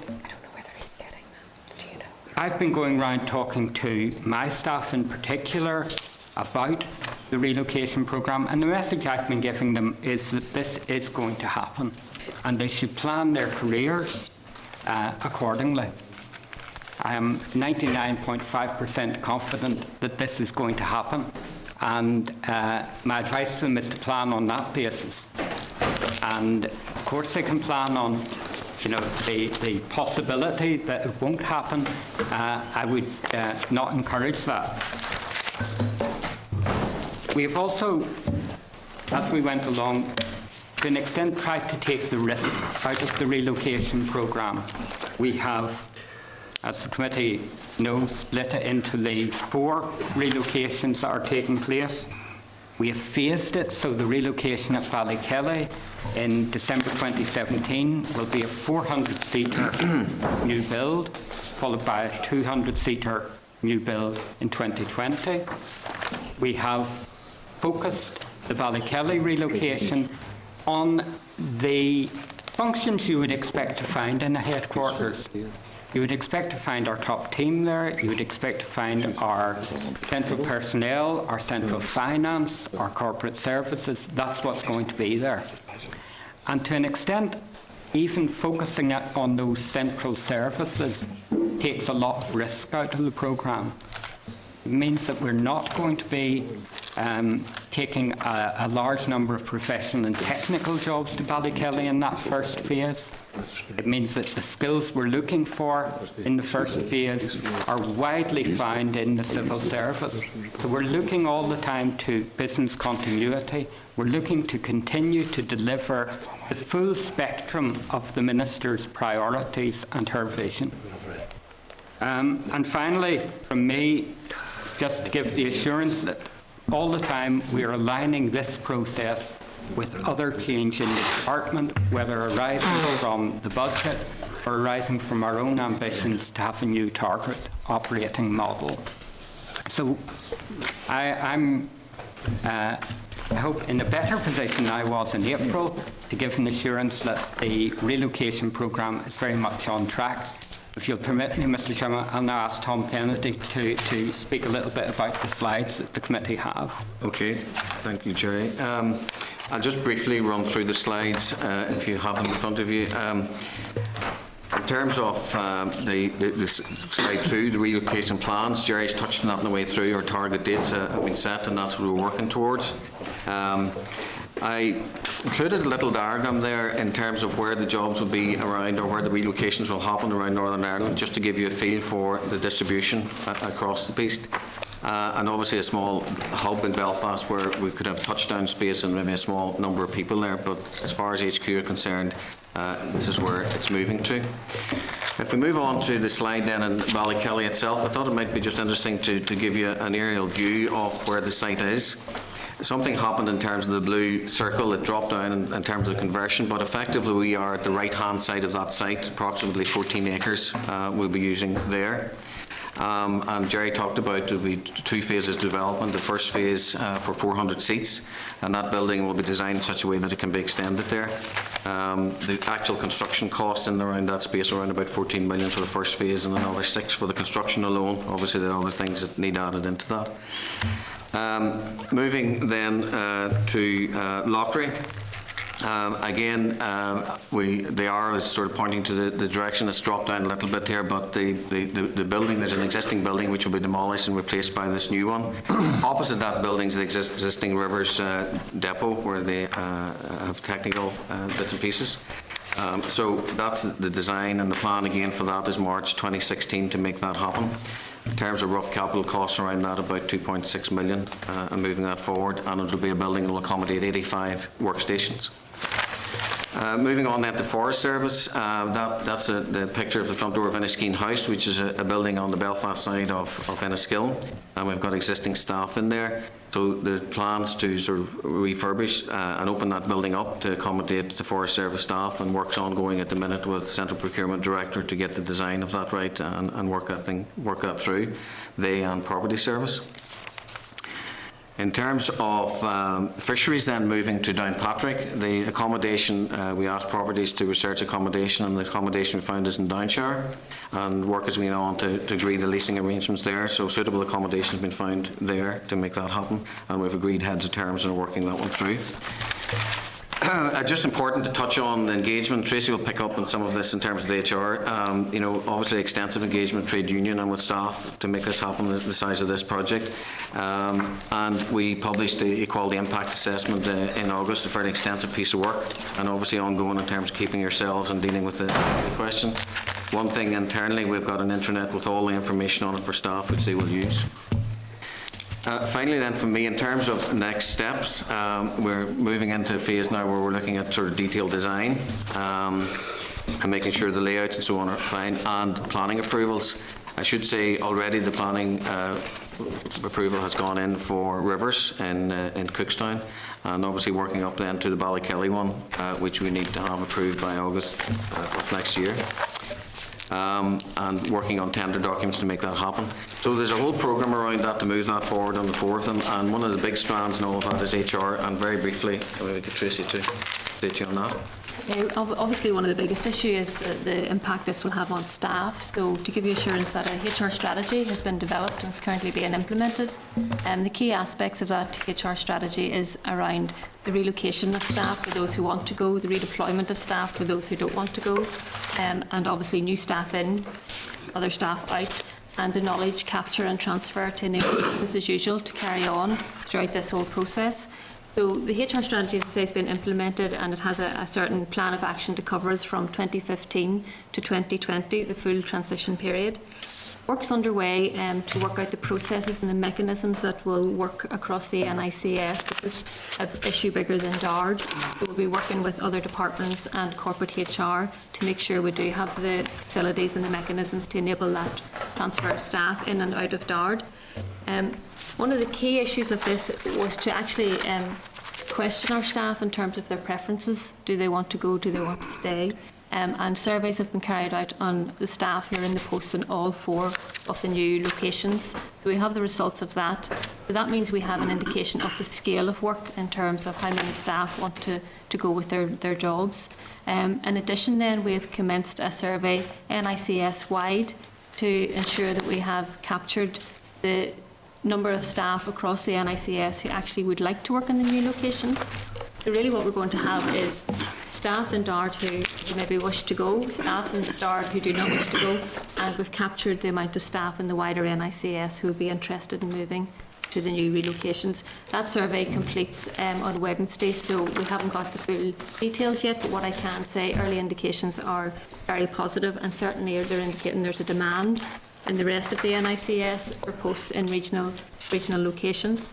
I'll touch on the engagement with TUS, trade union side. That's been a very important, very critical part of the work in terms of implementing the HR element. We have monthly meetings with departmental trade union side, and we've also met at a central level. As I said before, it's wider than DARD. Staff engagement and staff communications, as well as the questionnaires. So there's been regular staff meetings, group discussion sessions, and what will happen in terms of managing this whole process. Each of the business areas will be working to have what are known as staff transition plans, staff handling plans, which will enable a sense of working to get new staff in, new staff out, and capture the knowledge that's needed to ensure we can continue to deliver the business. And as Jerry said at the start, part of the risk mitigation factor there is that in Ballykelly in particular, there's been a focus on corporate services so that we're in a better position to actually get new staff in who have those skills.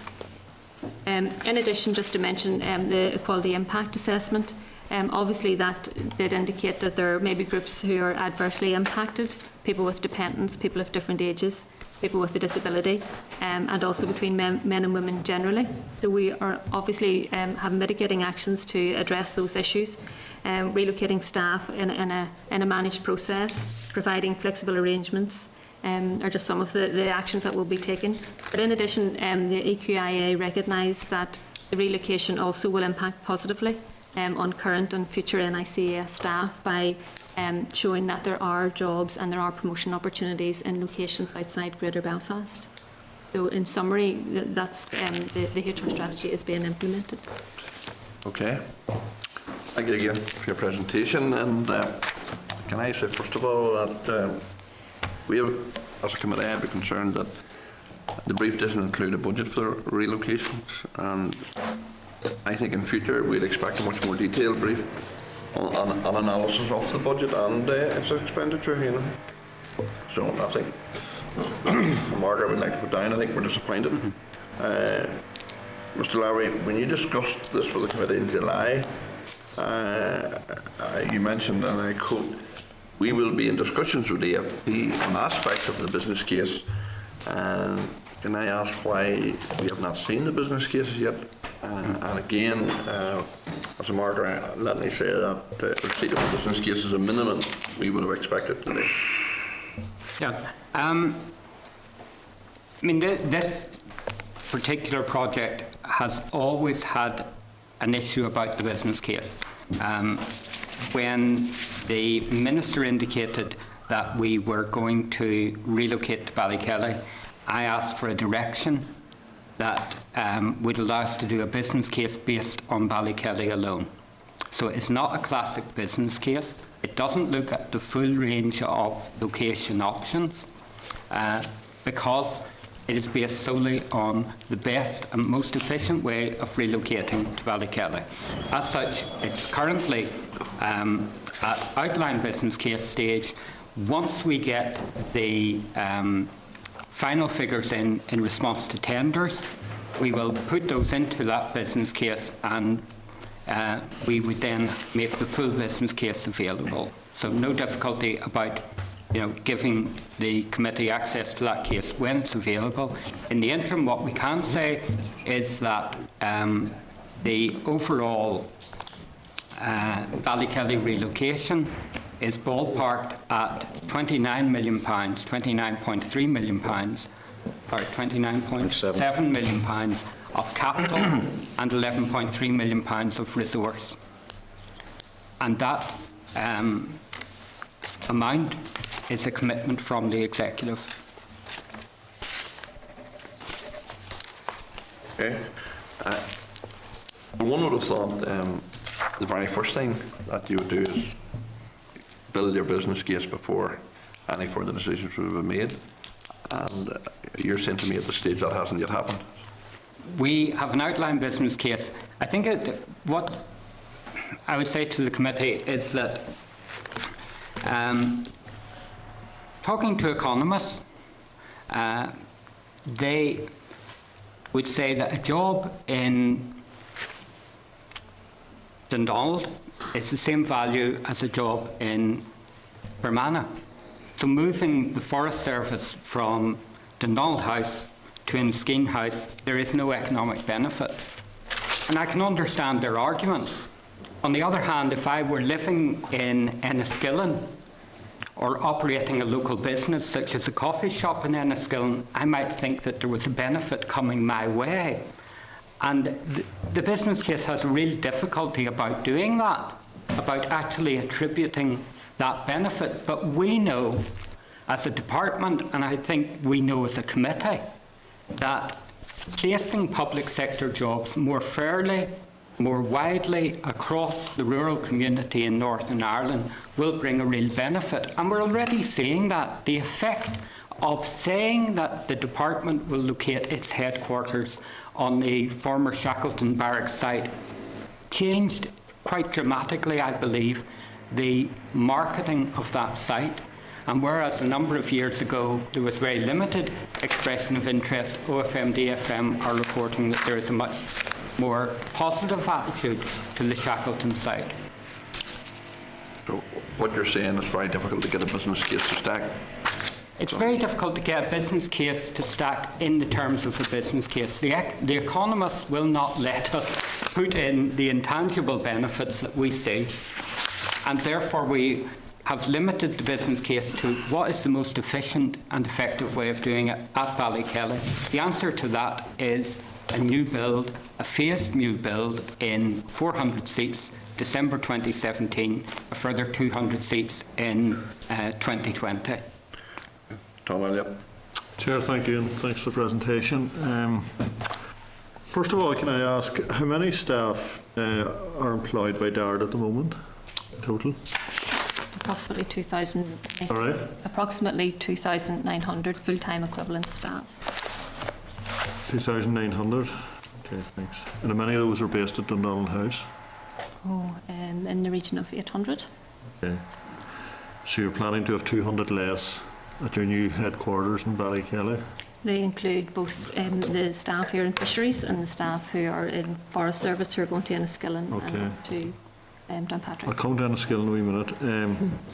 Regarding your own questions, Chair, if I could just follow through on that a wee bit. If I was applying for funding through a strategic project in the Rural Development Programme and I was part of a small community group, I wouldn't get approval without a business case and an economic appraisal.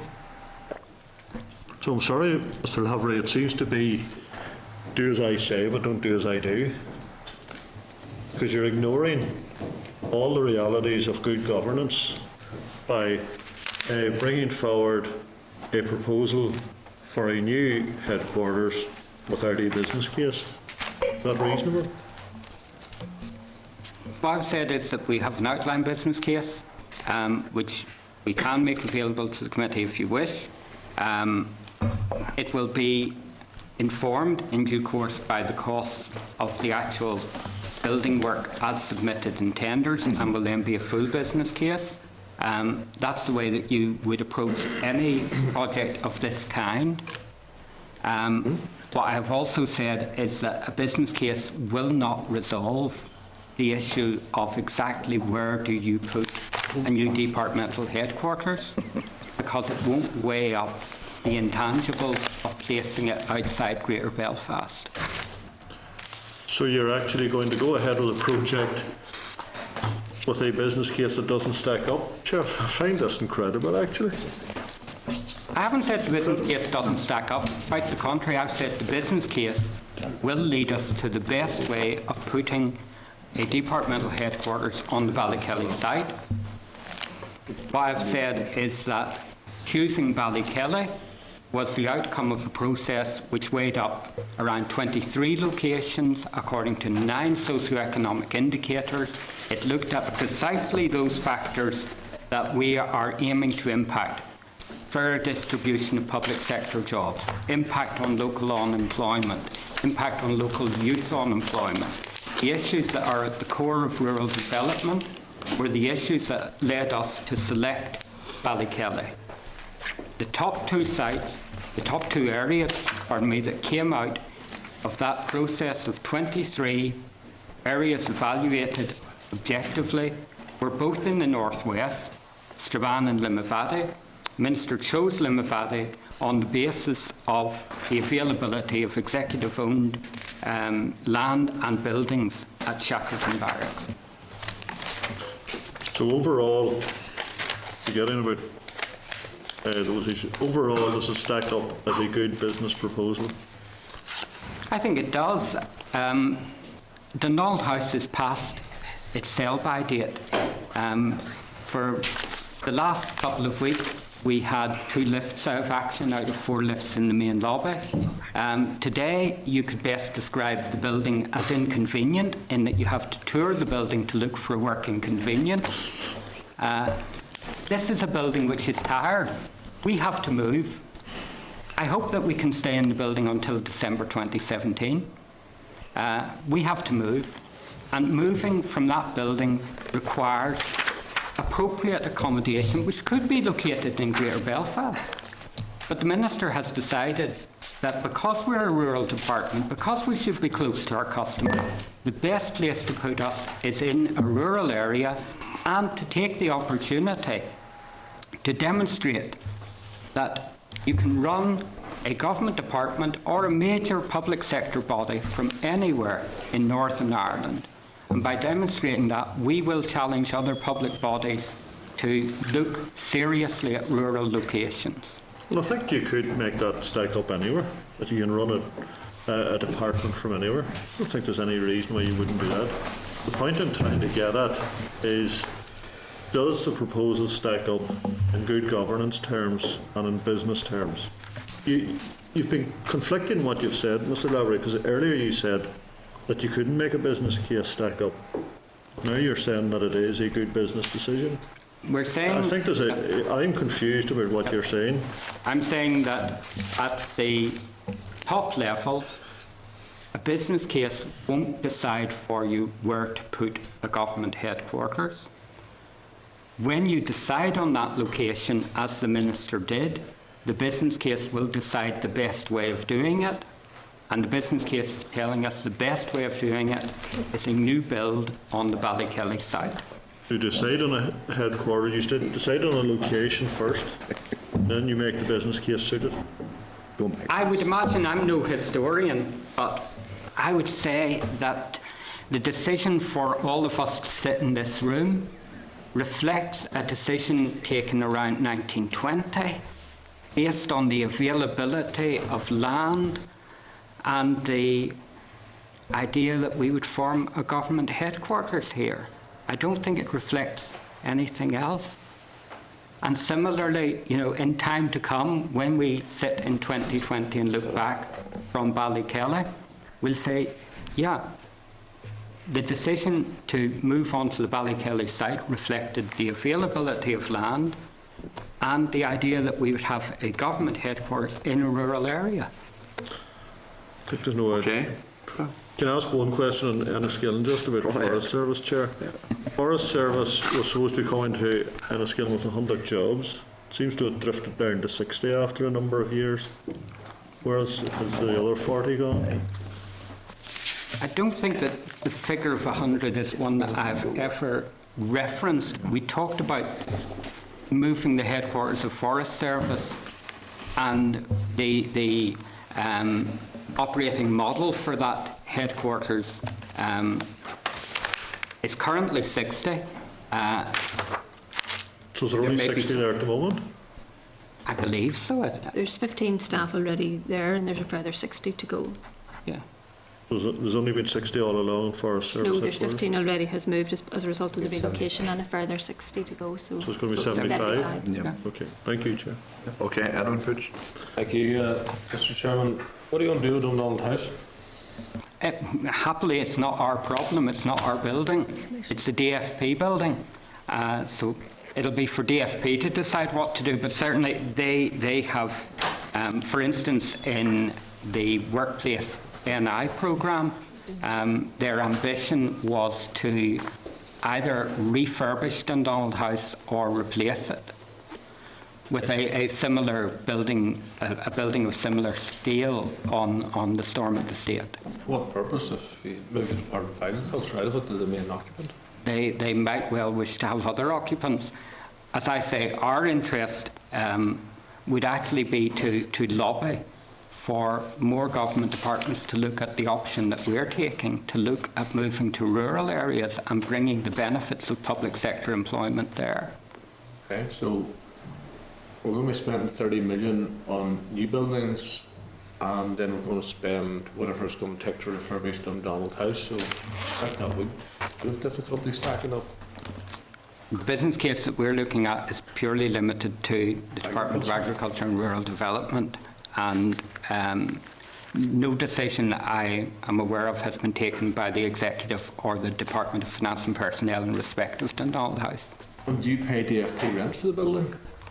There is a notional rent, yes. It's not a hard charge at the moment. And is this going to be an invest to save? So are you going to invest capital to save recurrently?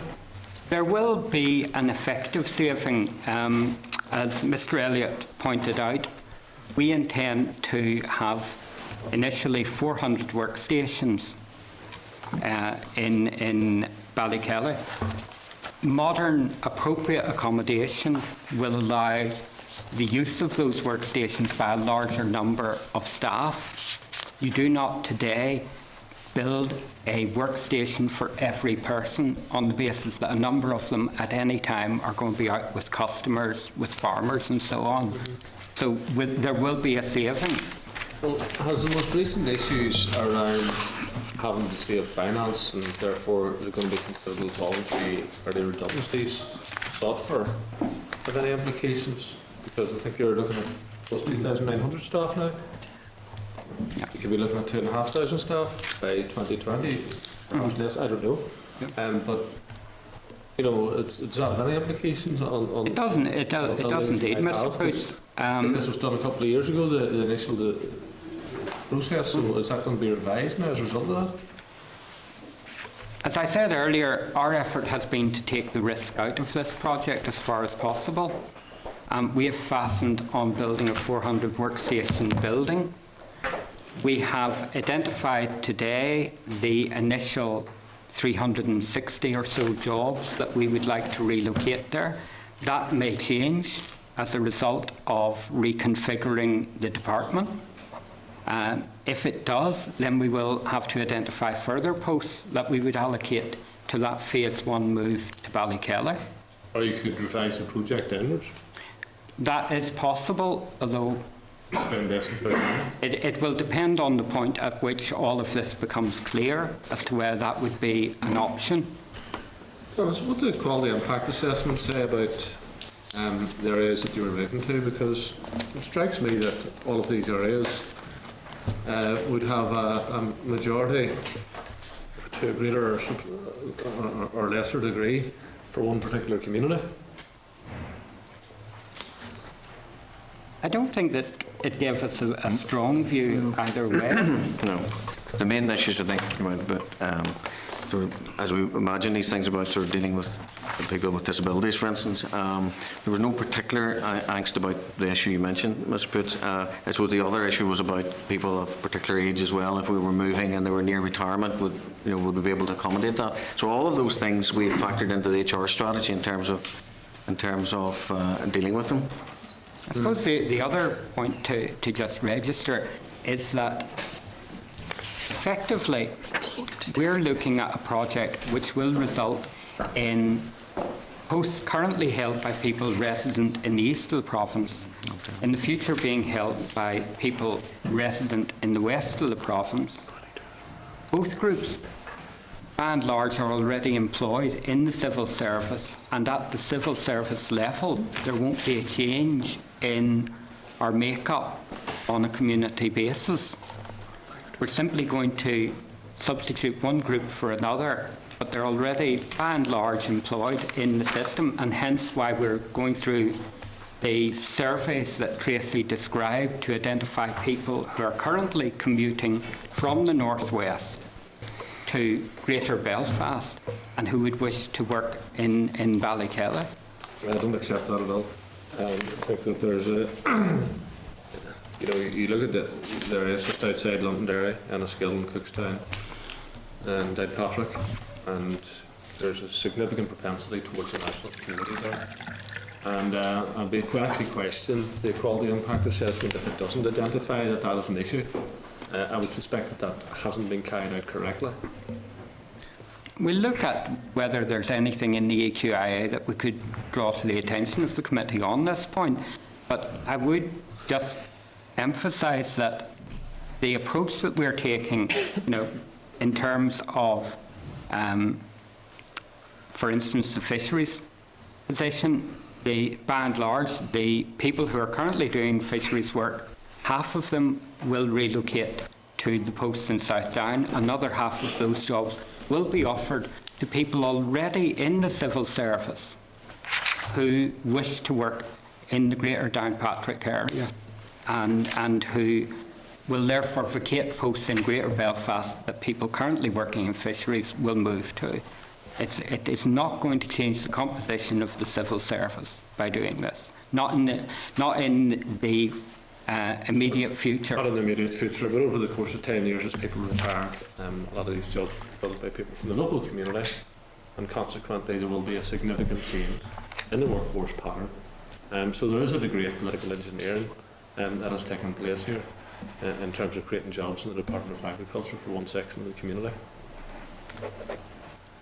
I wouldn't like to quarrel with your view. You can possibly comment. I mean, we're at a point where, I've stated the facts as I know them. Yeah.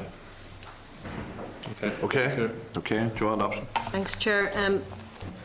I want to focus maybe a bit on HR. Tracy, you said that for you the biggest issue was around the staff. I think the biggest issue for the rest of us, well, most of us in the committee, has already been covered by Mr. Poots and Mr. Elliott.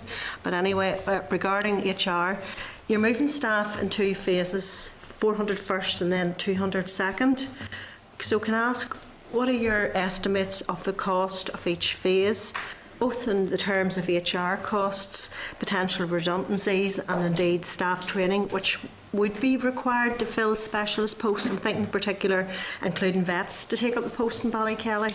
And I know you did outline, you said your HR strategy has been implemented. The results of the survey will not close to Wednesday, so we've not been here in effect to scrutinise at this stage. So can you outline those questions on specialists, including vets, how that's going to be affected by the move to Ballykelly? The cost to date associated with this have been quite minimal. We've had a very small team of 4 staff allocated to this, and that's primarily because at this stage we're doing a lot of the scoping work in relation to the HR and developing the HR strategy. As we get the results in from the wider survey, and then we try to match the staff transition plan. In other words, we now know, or we get to a place where we have the staff who have to move, the staff who want to go to the new locations and the new staff in, then we begin to really be able to work out the budget associated with the knowledge transfer that's required. So a lot of the work we're doing now with a very small team is preparatory work, in which we have 4 staff. In terms of specialist grades, and you mentioned FETS there. Yeah. I think I need to go back to the point that we made that in the first phase for Ballykelly, there has been a definite concentration that the majority of staff, that the posts that are going to move will be general admin service, and trying to keep the numbers in terms of specialist staff to a minimum, simply because of the very reasons that there will not be the same match in terms of available staff elsewhere in the NICS. But what I would point out in the survey that we issued, we actually issued it and asked staff to identify any professional technical aspects of their particular grade. Are they out of certain disciplines? And already there are some, as I said, early indications that it's not just even general administration staff who've indicated a willingness to work in the other 4 relocations. So we're still quite a bit of planning stage on that. It would be useful, Chair, to have those minimal amounts before the committee as well. So do you envisage delays in the department's operations as a result of the need to engage with potentially HR appointment processes? And can I ask then, what contingencies are you putting in place to ensure that the department's expertise, and I'm thinking of future emergency situations where we need to have the right people in the right place, which is crucial to our industry. So can you outline your plan for that? And again, I'll have to revert back to the original assessment of putting this in 2 phases. In the second phase, the concentration has been to retain people in the people that are in posts in, for example, a veterinary service, central policy group, service delivery group. The majority of posts that are going in the first phase are corporate services type roles, so they're in finance, HR. Now, while I'm not saying those posts are not equally valuable, it has been part of our risk management in terms of saying we're more likely in the wider civil service to get people with those skills who we can much more easily carry out the knowledge transfer work for, rather than the specialist skills that we need and who have a lot of the corporate knowledge and corporate history, particularly in policy areas and veterinary service, that will allow us a longer lead-in time to do some of the transition So work. you are confident, if an emergency were to arise, that we wouldn't be hearing that some of the staff weren't in position, they were deployed to Ballykelly? You're confident that that expertise would be, those people would be in the right place to react quickly? At this stage, yes, that's the plans are put in place in that manner. At this stage? Yes. Thanks, Chair. Okay. Byrne. Thanks, John. I welcome the update on this prolonged saga. Can I ask Jerry, is it normal that government would have a location-specific outline business case scenario? I think that by full business case it would be normal, because otherwise you can't get the full figure work into place.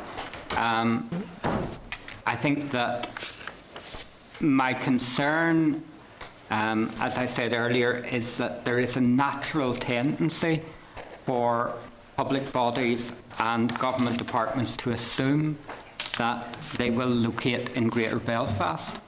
Now, they are advised by a circular from DFP in, I think, about 2000, which has never, to my knowledge, been revoked, that they should consider rural locations, but we don't see that footprint emerging as you might expect it to.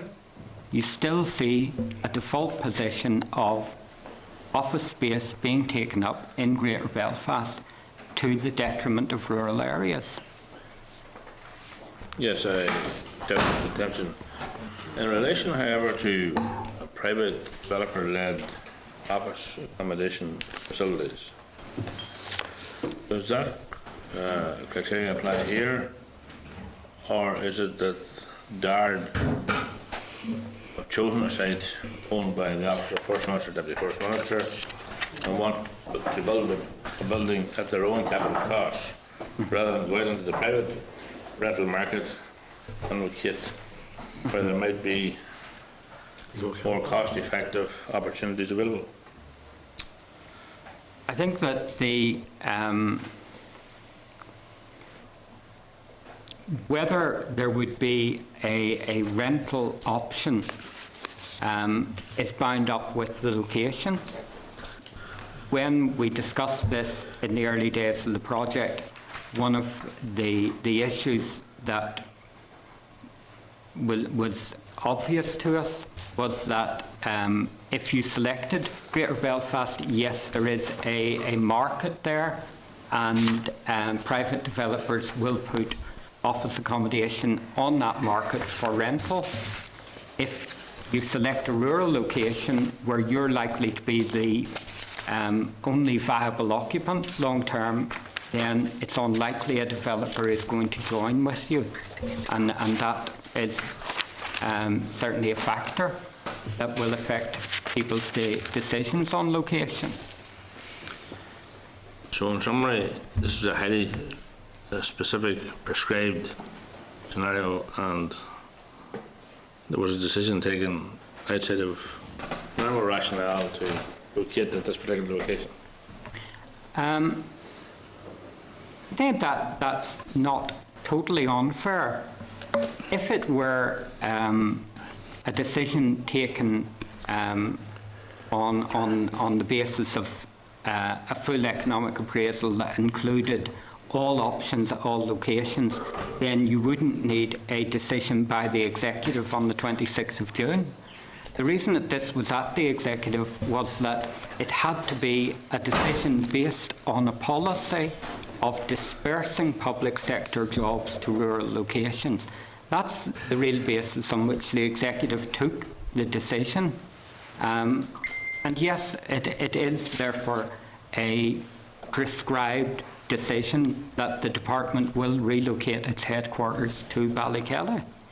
That's what the executive decided. Thanks, Chair. Okay. Cindy Anderson. Thank you, Chair, and thank you for your presentation. Tracy, a couple of questions. You talked about moving staff and relocating staff to these new sites. Are you confident you can move staff to suit where the staff want to go? All the staff. Have you talked to all the staff? Do you mean the staff who are currently in posts in Dart? In Donhouse, yeah. In terms of, we've asked for their preferences where they would like to move, so they've indicated at this stage, those staff and posts have indicated whether they want to go to the new relocation, whichever one of the four it is, whether they might go to the relocation or whether they just cannot, for whatever reason, go to the new relocation. Can you comment on further on that? What's the results? What's the indications coming back? Well, the indications certainly for Ballykelly, they're very high, and so much as the majority of staff do not want to go. And they're less so in the other three relocations. Okay. So obviously it is a concern, and that's what we're managing. We're managing it very carefully. How do you propose to manage that? And the reason, how we would propose is simply we know we have a demand in the rest of the NICS for posts in these regional areas. We have a survey that's finishing tomorrow, and the early indications are that it's quite significant in terms of each of the four relocation, in terms of the numbers of people in the rest of the NICS who do want to move. Now, what we've done in this survey is break that down as to where they are now, what skills they have, what grade they have, and the difficult work that we'll take forward is trying to match that with the people in posts who don't want to go to people in other departments who do want to go. I'm not saying it's easy. It'll be a big exercise to carry out. The lead-in time for Ballykelly allows us time to think that through and work with the business to pick up on the other members' point there, to make sure that business continuity isn't at risk and that we're able to do the knowledge transfer during that period of time. But it is high in terms of the staff who don't want to go to Ballykelly, but we know there's a demand out there. The other three relocations are not as high in terms of the number. What relationship, or what you say it's a big concern in having to manage this, but what is the attitude of staff when they have this knowledge that they could be moved somewhere that they don't want to move to? How is that affecting staff at the present day, say, and carrying out their work and things like that? Are they not greatly concerned? I think they are. It would be unfair of me to say. I think they are concerned, and we've been managing that by going out and speaking to staff and trying to allay some of their fears and some of their concerns. Obviously, it has issues in terms of everybody's individual circumstances. There are issues to do with mobile staff and non-mobile staff, and we have to respect that with people with disabilities, and we also have issues there that we have to respect. The process that will take place is one-to-one meetings with every member of staff, whatever category you're in, whether you want to move or not, to talk through their options, and to try and our desire is that we will do our utmost best to try to make their preference work in terms of relocation. That might not always be the case, but certainly that's the But principle. come to the case where someone's being told that's where you're going, whether you like it or whether you don't. In terms of going to the new relocation Say from Dundon to Kilkenny. to Belfast. From Dundon, yes. Yep. Say moving or down to Fermanagh or Enniskillen or where it is. Well, that's what I'm saying. I think that what will happen is it's more likely that those staff who don't want to go will actually move to another department. And we'll be redeploying both within DARD and within the rest of the NICS, because there are staff in other parts of the civil service who do want to go to those relocations. So you'll do your utmost to Absolutely, do our utmost. Well, yeah. just leading on from that then, will there be opportunities then for a voluntary early redundancy package or scheme? As a pure consequence of Yes, the relocation? consequences of this location. Is there any redundancy schemes being offered? No. That's certainly not in the No, plan. there's no plan for it. It shouldn't be necessary, to be honest. I mean, there are other wider changes afoot in the civil service, but from the point of view of Ballykelly and the relocations of the department, no, we would not see any requirement for redundancy or early exit, voluntary exit. So if someone would prefer maybe to take, if the offer was there, to an early redundancy scheme rather than to move to someplace where they didn't want to go, would that be an option? It will. Not at the moment. Could it be an option? It could be if the wider discussion around a voluntary exit scheme for the Northern Ireland Civil Service. And would you, as a department, would you be thinking of that maybe? Well, we would be a participant in any wider scheme, but the issues around that wider scheme will be driven by the budget, not by relocation. Now, it will be a factor for some people. That's where I'm coming to the next question. I mean, everybody's individual circumstances are just that. You know, so there will be individuals, for instance, we referred earlier in the EQIA, there'll be individuals in their late 50s who perhaps would want to work to 62, and they're thinking, well, I might therefore be only able to work to 61, and then my post goes to Ballykelly, but I want to stay in the department because I've worked in this department all my life, and we have a lot of people who are very loyal to the department. We'll be trying to accommodate them with a post elsewhere in DARD. There'll be individuals who, because of caring responsibilities or because of having a settled family life in the east of the province, don't wish to go to Fermanagh. We'll be trying to accommodate them by finding people in another department who want to go to Fermanagh and swapping them with that person. Now, they may not end up working in the Donald House, but they would end up working in, for instance, Greater Belfast. So we'll be trying all the time to match people. Can't rule out the possibility that some people, therefore, looking at all the options, including taking a voluntary exit scheme, will include that in their option and say, yeah, I'd rather do that now. And that's something that they'll have to work out. What I've been saying to our staff is be very careful in terms of taking these major life decisions, that you're doing it for the right reason. Don't do it on the basis of, a whim. As I said earlier, I waited to talk directly to my staff, and I have talked to every branch that I'm responsible for. I waited until I could say, the executive have taken this decision. You can build your choices on it. I'm 99.5% confident it is reasonable to build your choices on this decision. I didn't want to be going out to staff and saying, well, it could happen, but there's another bit of process before we can really make our mind up.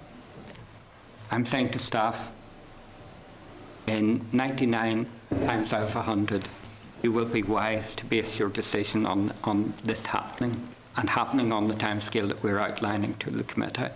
You touched on it there. If the budget restraints in general for the civil service as a whole was to impact here, could you see the possibility then of like a downsizing operation in relation to the present number of staff that you have here?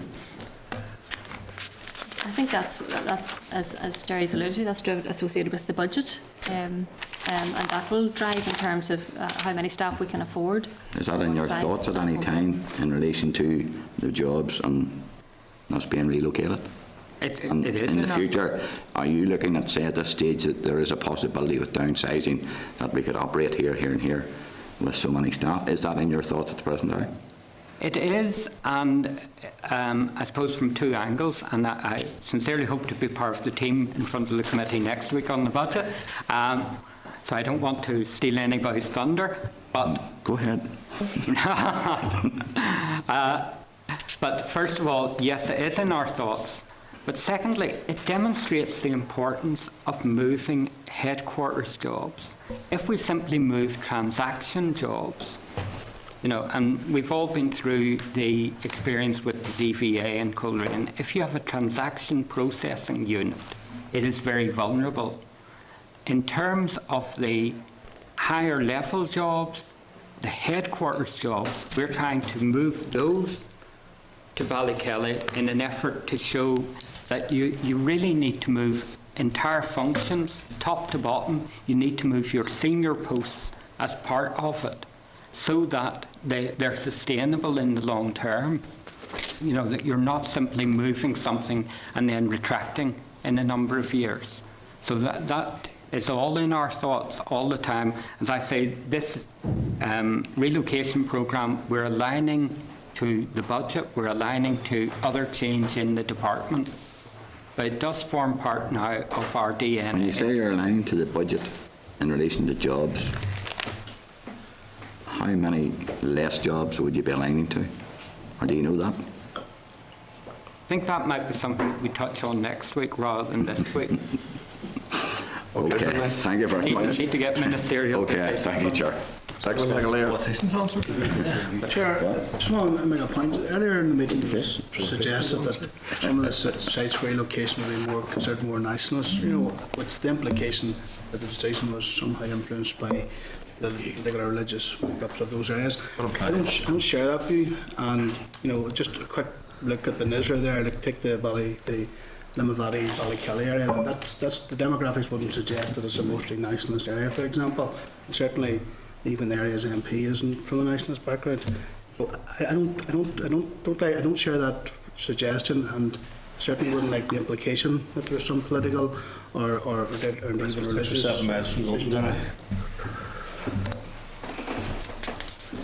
Okay. Can I thank you very much again for your presentation? Thank you, Mr. Chairman. Thank you.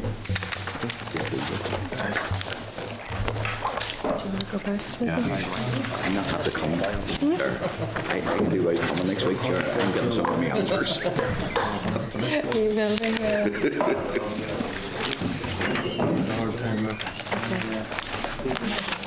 Yep, members, just when we have some more members here at the moment,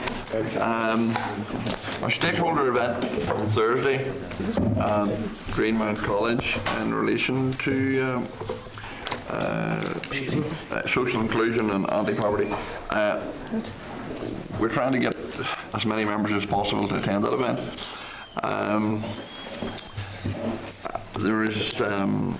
We need 3 volunteers to lead on conversation with stakeholders in that event.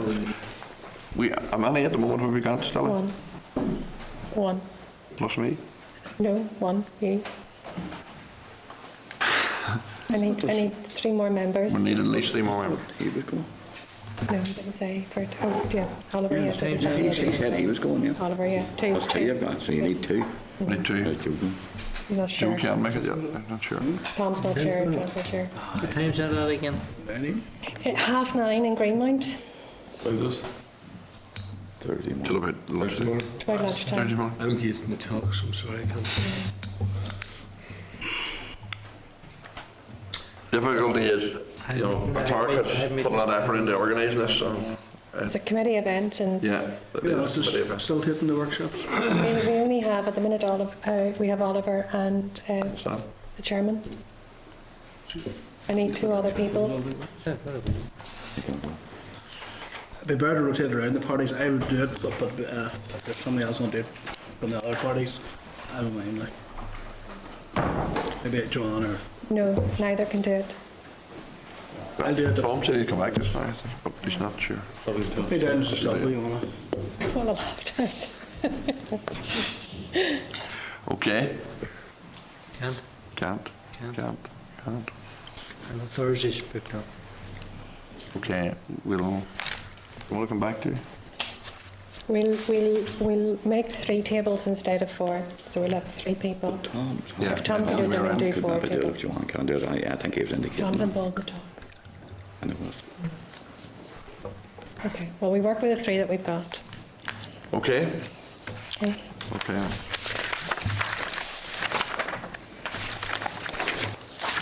Turn to agenda item 8. We have an oral briefing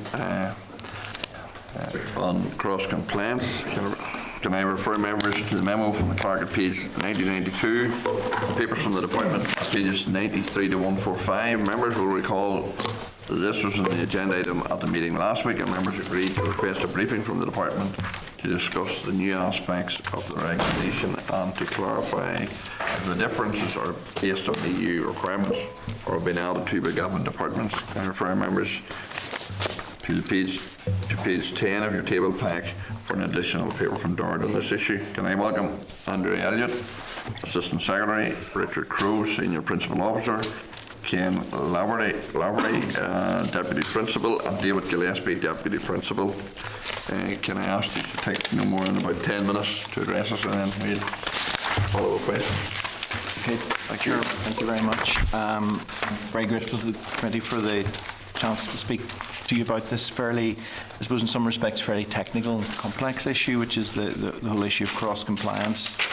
I suppose when I turn to this subject, it makes me realise that I've reached a certain stage in the ageing process, because time flies. Since we were, I think, originally planning to brief the committee in the beginning of July, it's now almost December, and we're at last getting, but it feels like just a few weeks. In some measure, that's because we have an enormous focus at the moment on CAP reform generally, and a huge amount of change that has to happen to prepare us for CAP reform.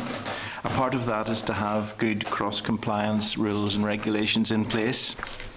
And that's important because the payments that are made to farmers from Europe, the single farm payment, which is going to become the basic payment, the greening payment and so on, really is a contract with the farmer to carry out a range of measures extending across the environment, animal health, animal welfare and public health. And those are absolute requirements, and the Commission is insistent that we have clear rules and clear controls in place in regard to those. That's part of the deal, as it were.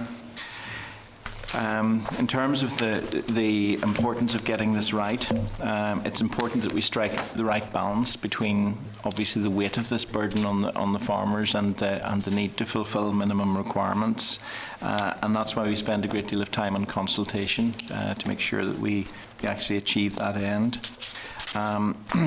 It is important that we are able to conclude the regulation in the very near future, because we're expected to have it in place and operational from the 1st of January. That's important in at least two respects. One is that it creates an immediate risk of disallowance if it isn't in place on that date. In the not too distant past, the Commission has applied disallowance to us in relation to cross-compliance for the 2007 to 2009 years. We actually incurred a total disallowance of almost £2 million for cross-compliance issues, which is a significant sum. We haven't had any disallowance since then, and we'd quite like to keep it like that if we possibly can in terms of this particular area. The second reason is that it's very important for us to give guidance to farmers, and we have guidance at an advanced state of preparation now. So again, we'd very much like to get that guidance into the public domain, make sure farmers are aware of it in good time so that they can work to the standards as they go through the 2015 year. In terms of the cross-compliance, the part of it that requires the attention today is the good agricultural and environmental condition, which is the way in which farmers keep their land. And within that, there are mandatory requirements in relation to things like minimum soil cover, the protection of landscape features, buffer strips, and so on. And you'll see that from the papers that have been provided. In the approach that we took, we decided a number of principles that we would apply. Those were that there should be no gold plating, that if existing standards don't fit comfortably with the Commission framework, then they shouldn't be included. For consistency's sake, we wanted the new framework to mirror the existing one, so in other words, minimum change, minimum disruption, and that changes to the existing standards should only be made if there's a justifiable reason for making them, and that the standards contained within the new framework should be easy to control and easily understood by farmers. Those are all important things in helping protect the money that's in the farmer's pocket, as well as protecting the department itself from risk to the fund. We consulted a wide range of organisations, and as I say, we've had we're now in the position where we really would like to bring it to a conclusion as quickly as we can, if we're not to slip badly behind and to create the risk that I mentioned earlier. We have prepared a short presentation to the committee on the main changes that are there, and David Gillespie, who's here on my right, is prepared to speak to that for a few more minutes if you have the time. Otherwise, we can, if you would prefer to just move directly to questions, we can do that. No, we give a few minutes, yeah, that's okay. Thank you then. Okay, thank you. I think the committee members have a copy of the presentation in front of them. The presentation, if we just focus on the first of all on the GAEC framework, that is the maybe start off with actually the cross-compliance background. We'll just start with that. There are two elements to cross-compliance, the standards that farmers must meet. First of all, the statutory management requirements, and those are enshrined in European law, and we must comply with those. And we also then have GAEC. The GAEC framework. The GAEC framework is laid out in Regulation 1306/2013, and it covers three main issues: water, soil and carbon stock, and landscape minimal level of maintenance. And as I'm going through the presentation, you'll see I'll focus in on what the main changes are under those different elements of the standards. If we look first at the establishment of buffer strips along watercourses, that's GAEC 1. Under the current GAEC framework, we have no requirement relating to buffer strips, but in 2015 this is now a mandatory requirement to establish this standard to cover this issue. But in establishing this as a GAEC, we're also aware that it is part of the SMRs because it's part of the Nitrates Action Programme. But I would like to assure the committee that in doing this, there will be no double penalties applied to farmers through this. There would only be one, in the possibility or the possible case of a penalty, there would only be one penalty applied under either GAEC or SMR. We did have comments from environmental groups about this, who felt that buffer strips might prefer them to be wider, but in general the Ulster Farmers Union was content with this requirement being in there, and because it was already part of the Nitrates Action Programme. We move on to the next one. The next highlighted one in red, which is minimum soil cover. This minimum soil cover is an inescapable EU requirement. Under the current standards, we have an element in there which is the requirement to leave, or the option for farmers to leave a rough surface ploughed or disked as part of this standard. But in a letter from the EU Commission on the 19th of December 2013, the Commission highlighted to this member state, the member states within the UK and indeed to the Republic of Ireland, that this did not constitute minimum soil cover. In other words, leaving the soil bare over the winter time did not constitute minimum soil cover. So, and The Commission then said that we would be at risk of infraction if we didn't have that in place. So we have, in redrafting this GAC standard, we have removed that requirement to have minimum soil cover, to have the rough surface ploughed or disked. And the other thing that we have in here is the requirement that from harvest until the 15th of January in the following year,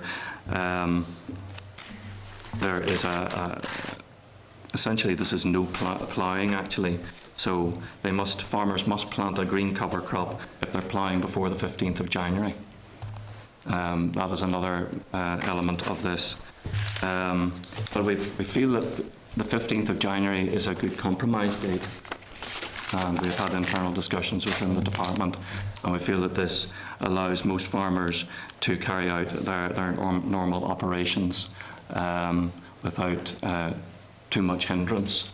And if they wished to, say there were, for example, growers of spring cereals or horticulture crops that were planted in the springtime, that they would either leave their crop or either leave the stubbles of the land unploughed over the winter time, or wait until the 15th of January and plough after that date.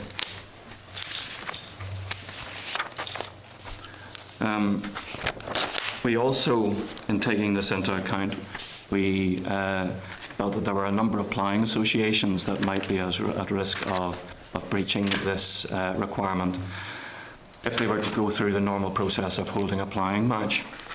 So we have put in place a derogation process for ploughing matches and ploughing associations who are affiliated with the Northern Ireland Ploughing Association.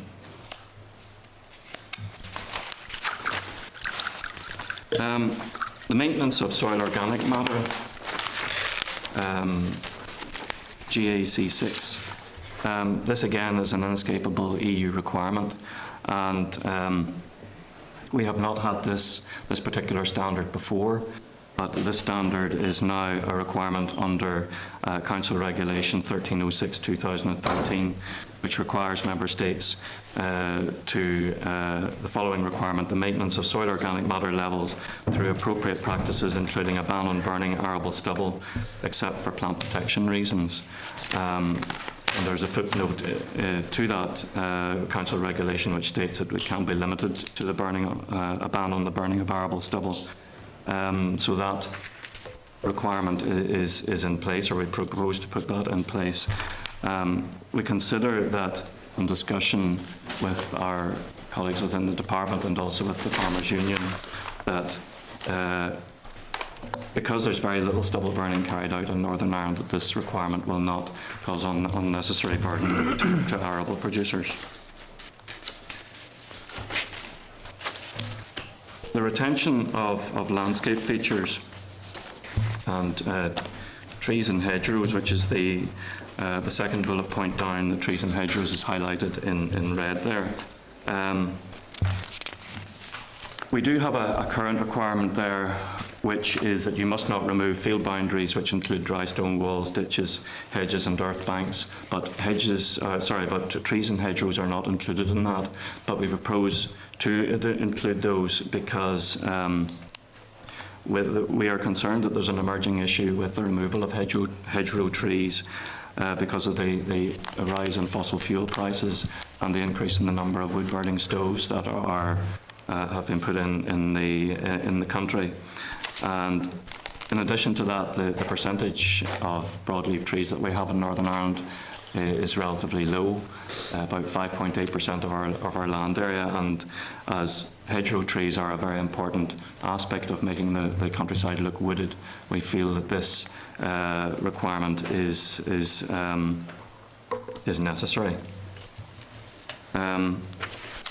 This will affect farmers wishing to remove hedgerow trees on rotation, because they won't be able to do that except if those trees are less than 100 centimetres in diameter. If they're over 100 centimetres in diameter, then there will be a derogation process put in place for that. The second point under the retention of landscape features which again is which is not an EU requirement, is mitigation for the removal of landscape features. DART has been operating a policy of mitigation which has been outside of cross-compliance obligations for 2 or 3 years. But we feel that including this, the mitigation requirement in there, where farmers would be required, say for example, if they wanted to remove 100 metres of hedgerow, they would have to plant 100 metres of hedgerow in order to be given permission to remove the 100 metres that they had originally. We do feel that this increases the options for farmers, and it does assist the farming community in improving the on-farm efficiency, as well as putting new hedgerows in place where older hedgerows, which maybe were in poor condition, have been removed. So this requirement would affect and be applicable to all farmers who want to remove landscape features under the field boundary derogation process. The Farmers Union did comment that in the consultation process that they were generally content with it, but that they and in our view, DART's view, that farmers should be able to comply with this standard, and in particular the deadlines stipulated for carrying out the mitigation work, which is something that the Farmers Union had commented on in their consultation response. Those are that's a quick run through of the main changes to the cross-compliant or to the GAEC standards. Okay. Yes. Okay. Yeah. Thank you for your presentation. First of all, you do tell us that cross-compliance issues are coming from Europe, and you have very little say in the matter. On the other hand, it looks that you have quite a say in the matter, because, well, you do say in your own presentation that you try to strike a balance in regard to cross-compliance, so obviously yours are given some leeway in regard to what you decide, and it's not clear-cut from Europe. In relation to hedgerows, I've seen hedges as a farmer myself, and I'm declaring interest in that. You can get some old hedges that's just actually briars in the main. Are farmers allowed to remove those or not? The rules have been laid out in the new. You can replace a hedge, a stretch of hedge, by approval with a new stretch of hedge somewhere. Hedges are going to become a very important factor, particularly for those farmers who have a greening requirement next year, because the department has included hedges as part of the ecological focus area that you can claim. So you're going to see next year, for those farmers who have a requirement, greening requirements, they're going to value those hedges, and they're going to want to have hedges in place now. In that context, I spoke to the Commission about the quality or the nature of what would constitute a hedge, and certainly things like briar and other related materials, as long as it's in broadly the shape of a hedge, can actually be eligible for that. So there's a degree of room for manoeuvre in regard to that issue. But in relation to this, the more general point that you make is that yes, we have some discretion, but we have discretion within a framework. So if we came up with a set of rules that didn't really meet the requirements of the framework, then we would find ourselves quite quickly in difficulty with the European Commission again, because the framework does set some very clear rules in relation to rules that must apply right across the whole European Union. And as I say, it is mandatory for farmers to comply with these rules to get their payments. It's part of the deal. We no longer pay farmers for production. That's the clear line from across the European Union, but we do pay them for achieving certain cross-compliance outcomes and maintaining and keeping their land in particular ways. Yeah, I fully understand. I'm aware of one farmer just recently. I got a phone call yesterday morning. He attempted to take his own life. There was so much pressure put on by environmental agency inspectors.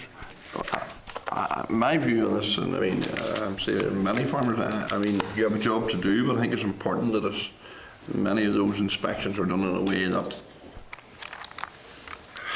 do work with the farmer. Yeah.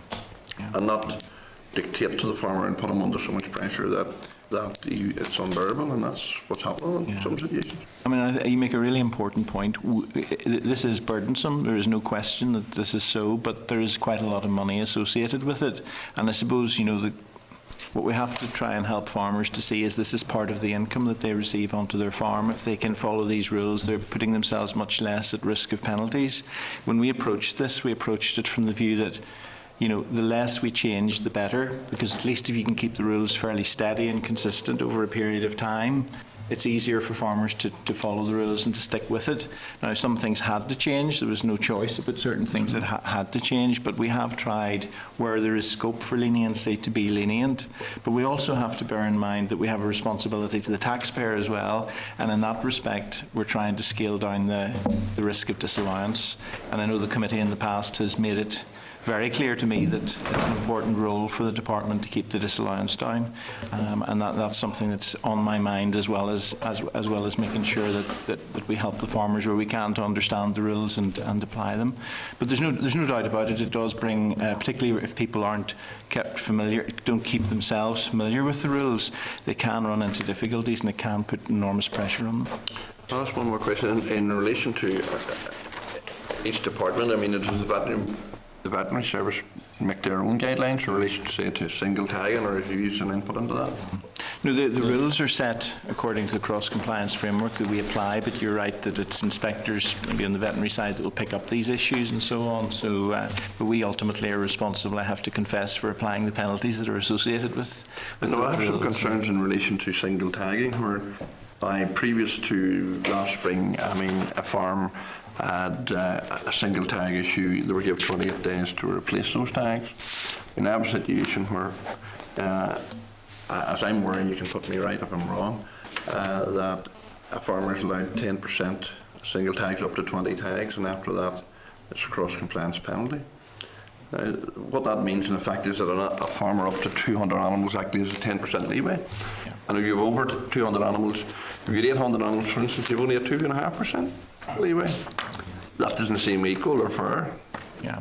Well, essentially, as we have deployed the cross-compliance rules over the years, we've tried to allow a degree of leeway. And whenever we reached the years 2007 to 2009, the Commission came in and said, you're allowing too much room for manoeuvre in some of these areas, and they applied the disallowance, and we had to respond to that. Now, in this particular area, we have very clear guidance from the Commission about how they want this rule to be applied. You know, if we were writing the rules for this here in Northern Ireland, we might write different rules. That might well be the case, but unfortunately, I don't have that luxury. So the rule that we have here is, simply speaking, the 28 days is fine if it's a small number of tags that are associated. You have that time to go and deploy them. But in some cases, what we're finding is that you might have a farmer, for example, who, when we actually look at the situation, has perhaps, say, 60 or 70 tags missing out of a herd, that maybe he's ordered 40 or 50, and I'm just taking out some random figures here, and has applied them before the actual inspection occurs, but there's still even more then that are found without tags. So sometimes we find in these circumstances rather large numbers of tags that haven't been in place, and where the evidence trail is fairly clear that there's a problem. Now, we have responsibilities in the department to protect the consumer. We need to make sure consumers are clear about where their food's coming from. Identification is important in respect of that. We have other responsibilities in terms of protecting ourselves from animal health problems. And again, animal identification is important in that. And so within all that, we have to set a set of rules that we then have to preside over and control to make sure that farmers adhere to them. But Chair, I would want to say you're absolutely right to identify that this is one of the statutory management rules that farmers struggle most to comply with. And we try so hard to try and get the message out there that keeping the tags correct in the animals' ears is a really important feature of receiving their payment and not losing any of it. And anything you can do to help us with that is important, because our room for manoeuvre in this is really rather limited. You can understand where I see my unfairness in that. That if you mentioned 60 tags, if a farmer has 800 cattle, 60 tags is 7.5–8%. If someone has 200 tags, he's allowed 10%. So it doesn't seem very fair. I mean, if the percentage was the same, the guy with 60 tags has no effectively less tags percentage-wise missing than the guy with. I think the key thing for us in this is that the Commission have provided us with guidance on how we should approach this issue. They produced a working document, and that's what we're trying to work within the confines of. Can you see my point? Well, I do, but the working document actually said that if one or several animals are found with missing tags, you don't have to apply a reduction. But that's the numbers that they used, one or several. But I mean, I'm told it has to be over 20 before it's in it. Oh, yeah, but that's our interpretation of one or several. You know, it could be, you know, we have concerns that if an auditor comes and looks at that, they might think we're being too generous. You know, it's difficult to strike a balance, but that's the Commission guidelines, one or several missing tags. My assessment on the threshold that we have allowed, my assessment of it is right at the limits of what I think a Commission auditor would be tolerant of, and that's where we're at. But the size of the herd has to make some come into play on this. Do we understand? The size of the herd has to make a difference. I mean, if someone has 800 cattle and someone has 60 cattle, you know, there is a big... Yeah, although you could argue that somebody with the very large numbers of animals, you know, would be in a position to have the resources to, you know, keep a tighter control over that. You know, you can argue that in a number of different ways. I mean, the more fundamental point is that even if we had that debate, whichever of us won wouldn't matter, because the guidelines are still the guidelines, and we know they're there and we can't ignore them. So the dilemma for us here is that we have European Commission guidance which is clear.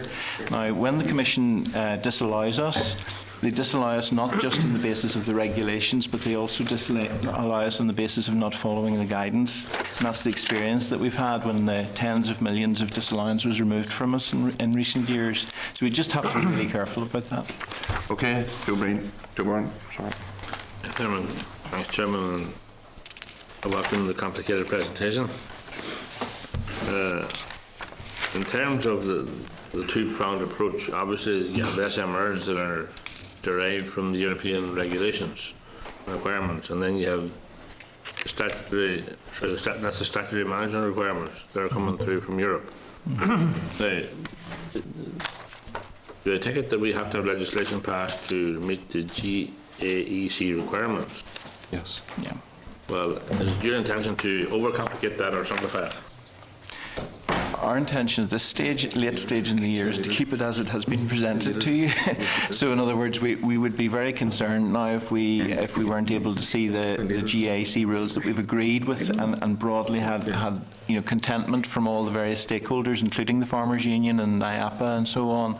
Those are what's before the committee today, and you know, really what would be troublesome for farmers and what would be troublesome for the department as well, to be honest, would be if there was any significant change to that approach at this late stage. Am I right in saying, Andrew, there's a difference in that GB and the Republic are following a slightly different line, is that right? Yeah, every paying agency or every member state can choose its own rules within the framework. But in that context, they have to look at the situation in the region or the country that they're responsible for. In other words, they're interpreting the SMRs and drawing up guidelines, is that right, in relation to... They will draw up detailed rules that suit their particular conditions and the balance of the evidence that applies. So why are we not doing that? We do that. So one of the things, for example, to give you one example, there's one of the differences between ourselves and England is that we have fewer woodlands. So we rely more for our diversity or biodiversity criteria on the hedgerows that we have. So in other words, our hedgerows are particularly precious in terms of the environmental benefit that they bring in this country, and that's why we have to take care with those and make sure that the rules that we deploy strike the right balance for our own circumstances, and that's why you will get differences from area to area. The other reason why you can sometimes get differences is that sometimes we find that there are paying agencies, and I encounter this from time to time, who aren't as compliant as we are, but they're only one audit away from being in trouble. So we don't obviously want to follow them into a position that would leave us more exposed to disallowance. And from time to time, you know, countries do encounter very significant disallowance on these issues. Okay, well then, will we have more or less hedgerows, natural habitats, scrub and rushes? Will we have more or less tonnage across Northern Ireland? Or will we have more or less reseeding of grassland fields? I think in relation to these, the GAEC, Good Agriculture Environmental Condition, that it will not, it hasn't been shown to have an effect on those, on, for example, the preponderance of arable or reseeding, and that has been determined more by agricultural practice.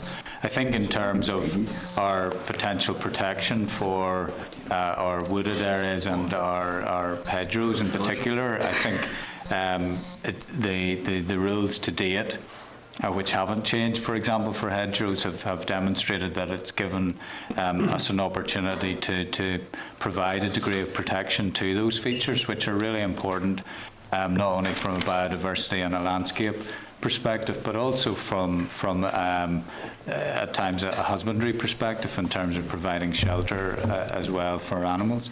So I think, again, as we've talked about a lot, there is a balance here. And the balance that we've had to date in the previous programme for some particular landscape features has demonstrated that it has provided a balanced protection and enabled farmers to expand where they could demonstrate that need, and also to provide mitigation in terms of replacing trees or hedgerows. Okay. Chairman, I'm still a bit confused. Are we trying to end up with the same footprint as we've had previous, or are we trying to change the configuration of our landscape? I think in hedgerows, scrubland, rushes, or natural habitats. I think in terms of in cross compliance and GAEC, it acts in many respects as a protectionist approach. In other words, it protects what we have. Where we're then looking to enhance our areas, it would fall into our agri-environment scheme approach, where we would be encouraging farmers, and have had a great uptake of farmers enthusiastically planting hedges and trees. So the cross compliance, as it's linked to the basic payment scheme, would represent that underlying requirement, and then we can build upon that. What about the tillage? Will we have more or less tillage going forward? I suspect that our tillage will be more driven by market conditions and the supply to the market, rather than these cross-compliance standards. There's no mention of ANCs here. Have we got a derogation on the ANCs in relation to permanent grassland? The areas of natural constraint. How do they fit into your SMRs and your GAEC? Yes, the department has a further 2 years before it has to have defined, on maps, its areas of natural constraint. So for the next 2 years, the department proposes to make payments to the seriously disadvantaged areas, severely disadvantaged areas, under the remit of the areas of natural constraint. So it's not until 2017 that there's a requirement to bring those new areas in. I think that's probably what you're thinking about. I mean, the reality is, given that the ANCs are not the same, don't follow the same designation as did the SDAs or the LDAs in the past, not right? Yes, you had the SDA and the DA who received, Yes, sir, the- up until now, have been receiving payments under the less favoured areas compensatory allowance. That will change from 2015 to become the areas of natural handicap payment. And that payment will go to the SDA only. I think there's a transition payment due on the DA, and that will be issued in 2015. Okay, Chairman. Okay, Edwin Poots. Thank you, Chairman. Don't have any issues with the first about the buffer strips, because that's largely in place in any event. The abstraction of water, 10,000 cubic metres isn't an awful lot of water. That's the size of one slurry tanker. Those are standards. That standard has not changed and is currently in place. So if a farmer was to take a 2,500 gallon tanker down to a river to wash down a silo, he would need your permission to do that? That's what it would look like, yes. Yeah, that's more environmentally friendly than actually using tap water to do it. Maybe, yes, maybe. But this standard is the competent authority is the NIEA who carry out the inspections and the That's guidance what on worries this me. one. I'll come to that later. I actually think that those rules are part of Northern Ireland law. You know, we haven't. That isn't something that we have put in place purely for GAEC. Yeah. That's actually enshrined in local legislation. I'm like, Graham, what is the sense of the rule? What damage is done to the environment, for example, by someone extracting a couple of thousand gallons of water from a 2,500 gallons of water from a river? Well, there could be damage to the edge of the riverbank. You know, there could be increase in the sediment load in the river, and you know, damage to fish spawning grounds. You know, I think it's possible. It is always in these things. Quite often, what you find one of the issues is as well is that what harm would it be if one person were doing that? Well, probably, arguably, almost none. But if we have up until recently had 37,000 claimants under single farm payment, we're probably now going to be in and around the region of 31,000 claimants. And it's the cumulative effect of some of these things that I think government has to take stock of. And this is clearly one where But are we not supposed to be getting rid of red tape? Sorry? Are we not supposed to be getting rid of red tape? Well, I mean, we're supposed to be reducing red tape. What I see in this document is more red tape. If we move on, I just think that you haven't made an argument that can stand up on that particular issue. When we come to, for example, these hedgerows, that's not coming from the European Union, from what I could read. This is DARD that's introducing that one. I don't think you're under any pressure from the European Union to introduce this.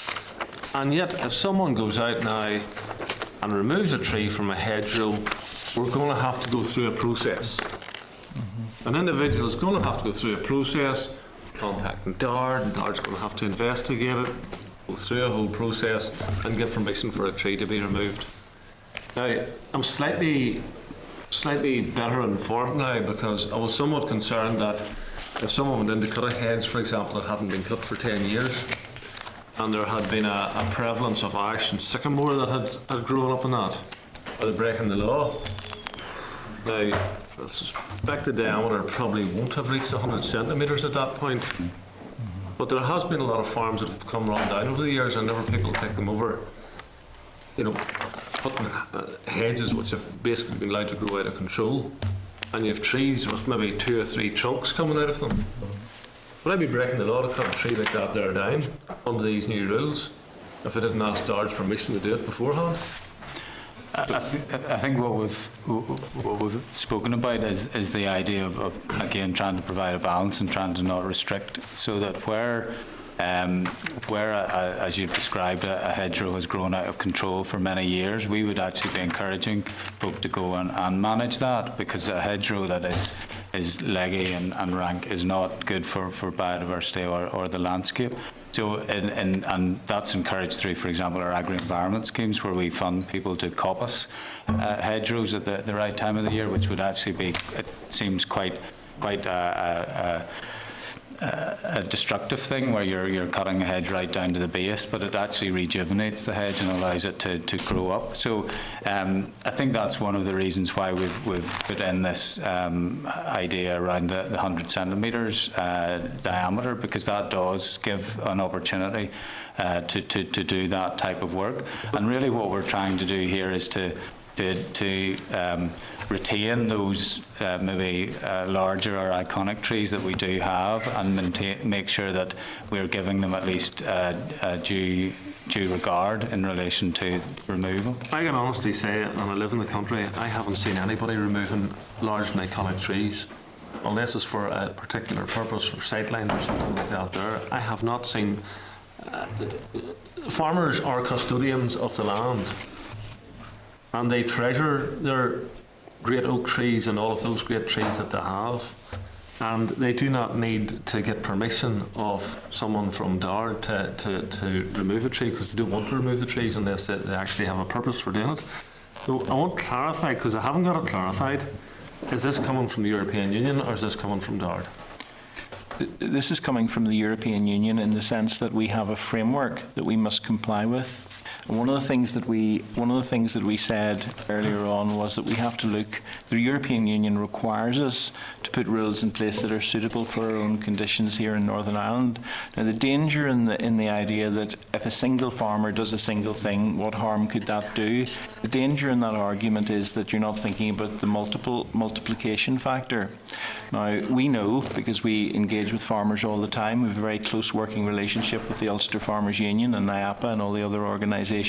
We know that many, many farmers are extremely good custodians of the countryside. You're absolutely right about that. But we have to also acknowledge that every year we encounter people who do remarkably destructive things in the countryside. Those people are out there as well. And we have to have rules in place that contain and control that. If we don't have those rules in place, then you don't actually sufficiently protect the money that you're giving to the farmers. This is the really important factor here. We must not put in place rules that actually expose us to losing money that we could otherwise be putting out there into the rural community. But you're introducing a rule which is not evidence-based. It strikes me that this is someone who has been a pen pusher in the civil service, has sat there and said there's been a lot of people buying wood-burning stoves, so we'll add 2 and 2 together and we'll get 5 or 6, and that means that farmers are cutting down trees and destroying the countryside, which isn't the case. As someone who has both pushed pens and ridden tractors for much of my life, I can respond to that by saying that one of the things we were very careful to do with all these rules was to look out the evidence base, was to weigh the evidence by engaging with all the different consultees, and actually groups of people who really are the best possible people to comment on this have been consulted. We have broad consensus from those groups that this is the right way forward, and so that's why I would be so concerned if we weren't to, as it were, to stick with the balance that we have achieved in this, because it could cause delay and then potentially, as I say, lead us into dangerous territory with the Commission. I think it's a ridiculous application of red tape in that particular instance. In terms of minimum soil cover, would that apply just to stubble land or just apply to potato land? Sorry? Just apply to stubble land or just apply to potato land? Somebody that has a crop of potatoes in? It applies to right. both. So if you have potatoes that are lifted before the 1st of November, then there would be a requirement there to plant a green cover crop. Okay, so harvesting potatoes very often runs into November. And potatoes are now normally planted after people have rinsed and de-stoned fields. And the earlier you plough those potatoes, the earlier you'll get stones distributed across the fields. Consequently, if you don't plough the field in the autumn time, you will do real damage to the drainage system. Does Dard understand that, or that's pretty practical stuff? Yes, I mean, there is a standard, the requirement there for residues of crops harvested late after the 1st of November, such as maize and potatoes, saying that they must be left disturbed until just before sowing the following spring. That is a standard that has been there for the past number of years. Without, if you wanted to reseed a field after potatoes, and obviously you're not going to reseed in November. No. Dard says you have to leave that field until March or April next year before you go in with the plough. Well, you're saying to January, but truth is, if you get wet weather, you will not go into potato land until probably April or May the next year. You're actually doing more harm than good. You understand that? What we understand. How's it better to leave a field, which is basically soil on top of it, after potatoes? How's it better to leave it like that there than leave it ploughed? Because of the risk of damage to the soil through the use of heavy machinery to carry out cultivation whenever the soil is waterlogged after potatoes or maize have been harvested. That's precisely what I'm saying. If you don't get in there and actually plough it straight away after the potatoes are dug, if it's possible to do it, you will have ground which is waterlogged because the actual heavy machinery that extracts the potatoes compacts the land. I'm absolutely fascinated at this one. I didn't actually think it applied to potatoes. I thought it was just stubble land. So you've actually made things worse today. In terms of the stubble land, again, if someone wants to reseed in the springtime, it actually reduced the amount of work that you had to do to land if you had left it ploughed over the winter times and the frost and done its work on it. But unfortunately, the Commission in their letter to all the regions of the UK and ROI said that that did not constitute minimum soil cover. So we are not able to, farmers are no longer able to leave land ploughed over the winter time, or would not be able to leave land ploughed over the winter time. They would have to plough after the 15th of January. But in discussion with experts in Dard and the Farmers Union, it was considered that the 15th of January was a good compromise date to allow farmers to carry out their normal activities and still ensure minimum soil cover for the majority of the winter season. What is minimum soil cover? Is a foot of soil which is ploughed not minimum soil cover? Minimum soil is a planting of a green cover crop. Or a cover crop, which will eventually grow to cover the soil. That's what it is. Right. The other one, sorry, Chair, if you will allow me just one moment. Yes, retention of landscape features. I can see why the dry stone walls and ditches, even to some extent the hedgerows, but shucks, drains. Someone is doing a bit of drainage work, and there's a shuck there, and the gear is in, and they decide to put a few pipes in the shuck. Again, they have to get permission off yourselves to do that. Yes, but that has been the case for the last number of years. And the shucks and water courses in that way, particular open shucks, are very important from a wildlife and biodiversity point of view, and to permit them to be infilled or piped when they have a clear biodiversity value on assessment would be, I think, the wrong thing to do. And that's why we're protecting against it in this requirement, this standard. As I say, finally, Chair, the implementation of these rules are doing considerable damage in the community, and you've already made mention of it. I took phone calls last week regarding a gentleman who attempted to take a very serious attempt, and was very seriously ill, to take his own life after NIEA had been there. And the anger in the farming community about that issue, and about how NIEA staff in particular treat farmers, is palpable. And I want to lay it on the record that it is an absolute disgrace the way NIEA staff are treating farmers, and they are damaging people's mental health and stability. And it isn't acceptable, and it needs to be addressed and looked at. So Dard have a responsibility, because on one hand you're working with the Public Health Agency, doing health checks, talking about rural stress, about mental health, and on the other hand you're out with NIEA actually damaging people's mental health, and it's not acceptable.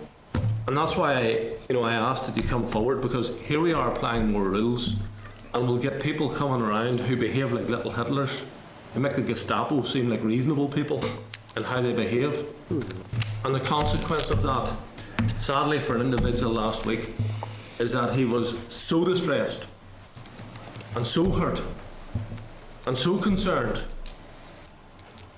that he took a shotgun out and tried to kill himself. And that is not an acceptable place to be.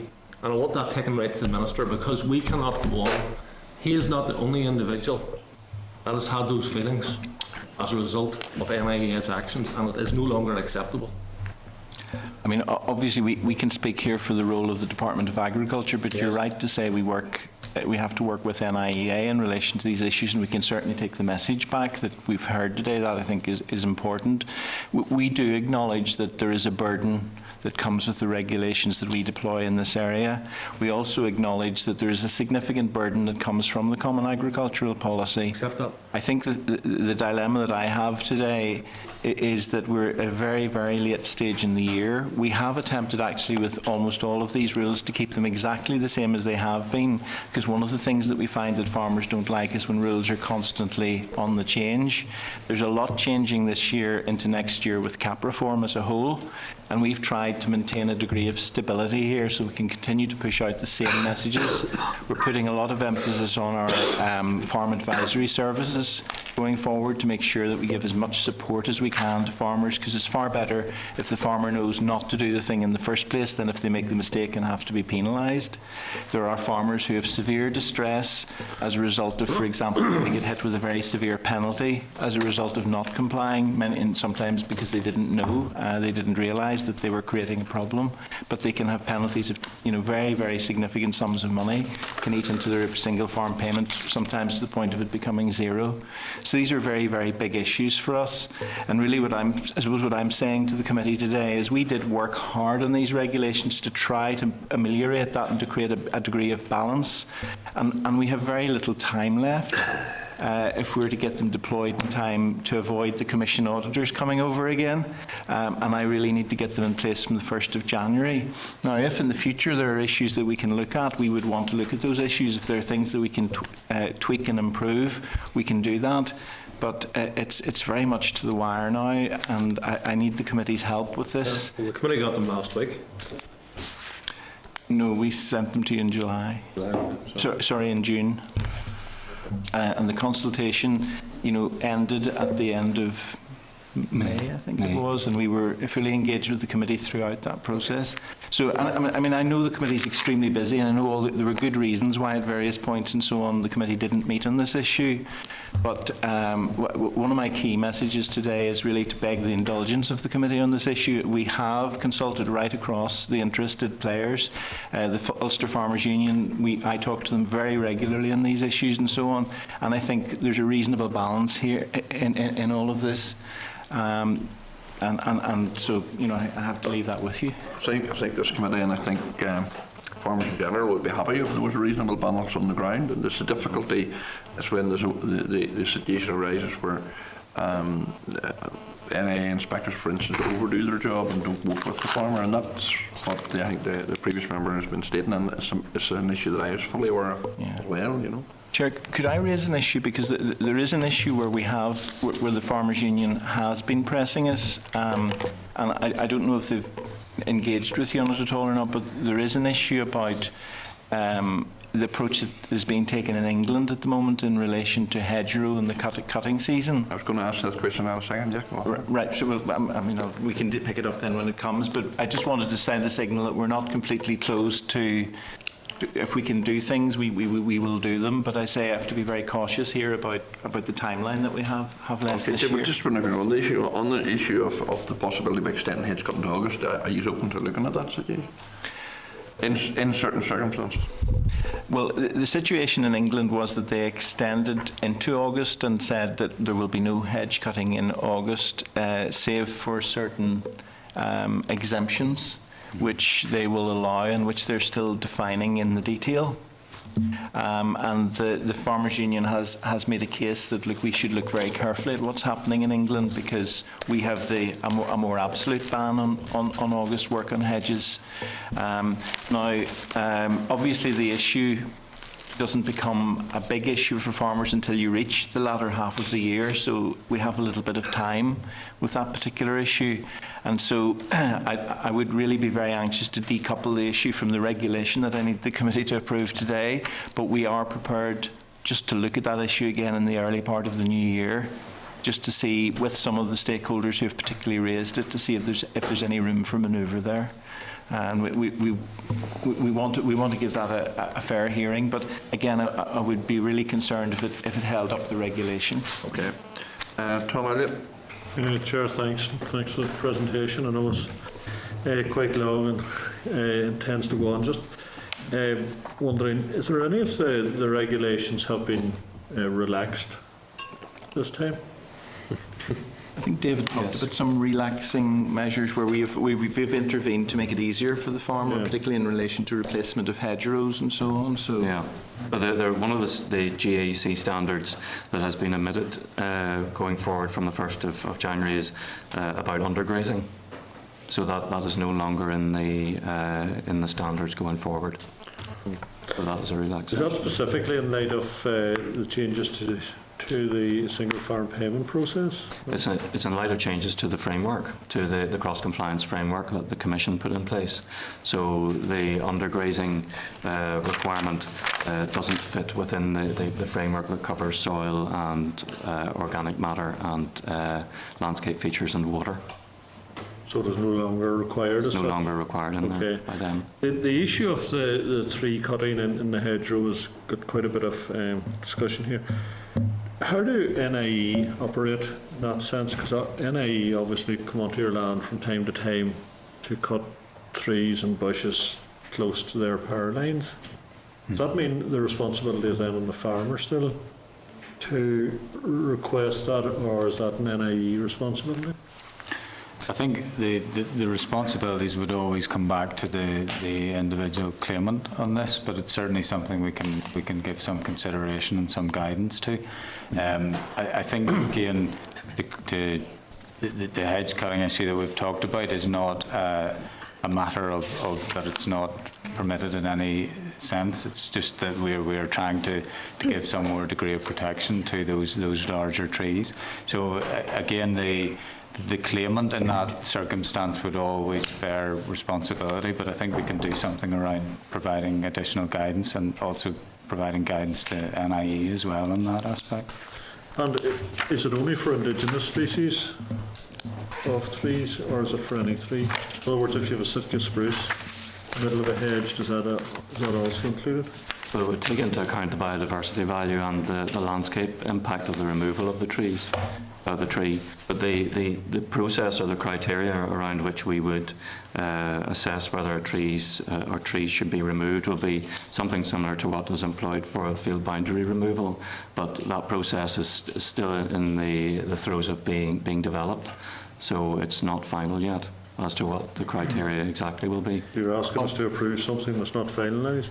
Obviously, the habitat value would be an important component of that. I mean, if a tree were less worthwhile to the habitat, to the value of the habitat, then I'm trying to establish when you're going to have to ask permission to do it. Is it all trees above, let's say, 100 centimetres? Yes. So even if it is like a spruce or something like that, you're still going to have to ask permission. Well, if it's in a hedgerow, yes. It probably would be unlikely that Sitka spruce would be in a hedgerow, but. Yeah, although it could be. Okay, Chair, thanks. Okay. Any other questions? Okay. Thank you very much for the presentation. Following the presentation, you'll seek from questions from members. Are members content with the merits of the policy? Not saying we're fully content, but not particularly. Particularly, but we need to. Yes.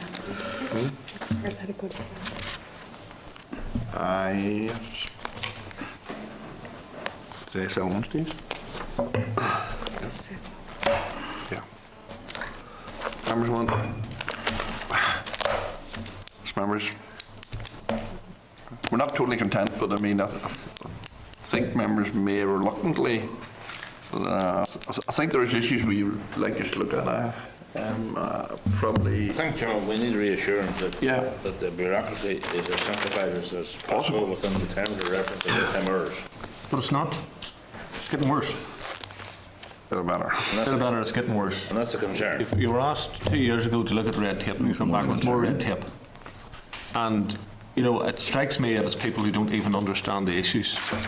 Because how, in the name of goodness, is land which has just had potatoes taken off it, got soil cover? It doesn't. As opposed to that being ploughed. That's just a ridiculous thing to put in place.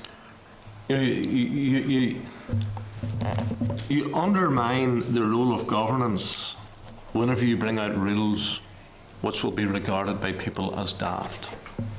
That is a daft rule. We're not masters of our own destiny in this room on this issue, is the only thing I would say. And there are issues that I think have been raised today that we would like to look at in the longer term. Well, I assume someone has discussed that with the EU official and explained that to them. It's actually more damaging to leave land compacted after potato harvesting than it is to plough it. I think the point is that this issue was not raised with us during the consultation. This hasn't been an issue of concern for the industry, and I think it's really at the last minute now that we're in a very difficult position. I'm more than happy to look at this issue, really am, but I have a dilemma if it isn't going to allow us to get the regulation in place in time for CAP reform. I think that could have implications for a whole range of things, including the timing of payments to farmers. What are the implications if you don't agree? The implications are that we will then immediately struggle to have regulatory cover for the payments for next year. So we will be in a position where we won't be able to apply penalties to farmers from the start of the year if they breach these rules, whether they breach them flagrantly or lightly, whether they do it in a way that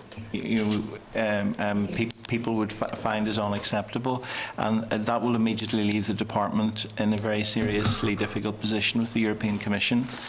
Under the new CAP reform regulations, there's a responsibility on the head of the paying agency to inform the Commission where we're not being compliant, and so it's a place I'd rather not be. Yeah, we would then be subject to possible disallowance, is that what you're saying? We would, yeah. We have worked extraordinarily hard in the department, both to maintain payment levels to farmers, despite completely overhauling our controls and ensuring that we can avoid disallowance. And we have some good news coming to the committee on that. Hopefully, in the next few days, Minister's currently looking at issues and will be writing to you about disallowance.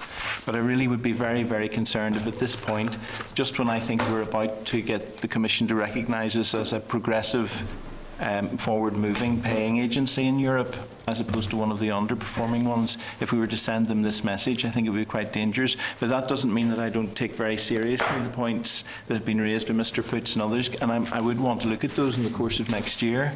But are these revisited every year? Revisited every year? We can revisit them, and certainly if this committee wants us to revisit them, we would want to agree that with the committee and so on. But I just need something for 2015, please. Yeah, the actual single tagging issue is a much more dangerous position for farmers than some of these other things that have been, and it's an issue which is costing farmers dearly. Although the issue of GAEC is the narrower issue that we're looking at today, but yeah, I mean we're happy to continue to engage with the committee on these issues. But I was really hoping today, one of my top objectives today really was to decouple the agreement of the regulation from the remaining concerns that we want to work with you on over a longer period. The combination of the additional red tape and the application of it by NAA is a difficult one for us as members to accept. Very difficult. Chairman, I want to echo what Edwin was saying. I think the worry we have is that if we proceed on the basis of which is outlined, which I accept the bona fides of what Andrew is saying in relation to urgency. The question, however, is will farmers be able to be given proper advice when they run into interpretation difficulties? That's causing the greatest frustration for farmers at the moment. They can't get answers to the questions that they're putting. If we have no regulation in place, we will not be able to give farmers the advice and the guidance that they need for the start of the year. That's one of the real worries for me, is we won't be able to tell farmers what the rules are because the committee won't agree to them. Now, Chairman, the pressure is going back in the committee, continuing to be under. We haven't said that we're not going to go to implementation at this stage of approval. But trying to seek some assurance, however, that if we were to so proceed, even with the concerns that we have, Are the department in a position Yes. to give the proper advice to the farmer who will be in the difficulty in interpretation of some of these requirements? Yeah, there are two sources of advice. There's guidance, detailed written guidance that is largely ready, because we obviously had to work on it in parallel because of the delays in approval. The second thing is that the Farm Advisory Service has an explicit responsibility under the regulations now under CAP reform to promote and support and advise farmers on cross-compliance issues, including GAEC. So CAFRE will have a very important role in ensuring farmers understand what's involved in these regulations. And we will continue to work on these regulations, and we will continue to strike a balance, but I can absolutely assure you that I cannot see any way of avoiding the fact that there will be a lot of regulation around the Common Agricultural Policy for many years to come. You know, I have worked hard on trying to find ways to scale that down, but it isn't easy because we're not, as I say, in total control of the overarching frameworks here. Just before we finish on the issue, on the tagging issue, I had one farmer contacted me who had over 800 animals, and he had 23 tags, missing 800 animals, and he's subject to disallowance. That is an extremely unfair position that man finds himself in. Someone with 200 animals is allowed 20 tags, he had 800 animals, he had 23 tags missing, and he's, in an equality basis, he's been treated unequal to the rest of the farmers, and the smaller farm. And that's an issue I think needs looked at too. Okay. Can I suggest that we agree to this as long as the issues are considered beginning of the year? I mean, we strongly, many of us feel strongly that we understand where you're coming from, we understand the position you're in, but we also believe that there's some over-bureaucratic decisions been made, and that leaves us anything but happy. I think, Chair, that if we accept these today, it is on the basis that we will be revisiting it all next year, and we'll be wanting to see how red tape is actually reduced and how we can ensure that we practically protect our environment, which is very important on the one hand, but on the other hand that we do it in a way which does not impose rules that people would know about in the first place. Because you talk about CAFRE, you know, the majority of farmers are over 60. They have no engagement with CAFRE or anybody else. Somebody goes out and they take down a tree and somebody reports them for it. The next thing, they lose a lump of single farm payment and haven't had a clue that they're doing anything wrong in the first place. That's right. So, in all of this, we need to revisit it all on the basis that we work closely with the European Union at about identifying where we can have relaxations of what currently exists and seek to move this matter forward. Can I further say it might be a good idea if we were to go along the approval route that we're going, I think, in a sensible way, we should also send a letter of qualification directed to the Minister and the Permanent Secretary regarding the concerns we have, so that it's clearly on the record this committee, while acknowledging the urgency of the situation for approval, want our concerns noted and factored in for the future. Okay. Members agreed? Okay. Well, Chair, for to do that, we should send a letter to the Environment Minister too. I'm more than happy with that. There's no problem. More than happy with that. Yeah. Not our rule, though. Because it's not this committee's rule. If somebody's going to shoot themselves, then I think we should bring it to the attention of the Environment Minister. Well, we can do that as individuals and another But Chair, a way around that might be to write to the Environment Committee. Yeah. I'm aware of it, ask them to forward on to the department. I have no problem with that. I don't know. I'm not hung over it. We're going to write the one right to them all. Okay, members, agreed. Okay. Thank you very much. I don't still over now, isn't it? Supposed to be on. No, I was supposed to be talking through the door now to keep them here. Okay, members, move on quickly. I'm told we've up to an hour's business still to complete. There's some training at the end of this. Agenda item 9, SR 2014/266, British Erosion Control Amendment Order, Northern Ireland 2014.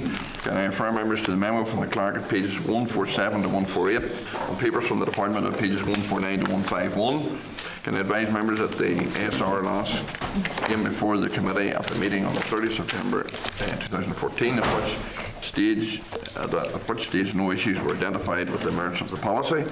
The SR aims to relax brucellosis pre-movement testing controls. One element of the brucellosis eradication programme that can be reviewed prior to application for brucellosis-free status is the pre-movement testing. The Department has concluded that for pre-movement testing, the age threshold will be increased from 12 months to 24 months, and that the movement window will be extended from 30 days to 60 days.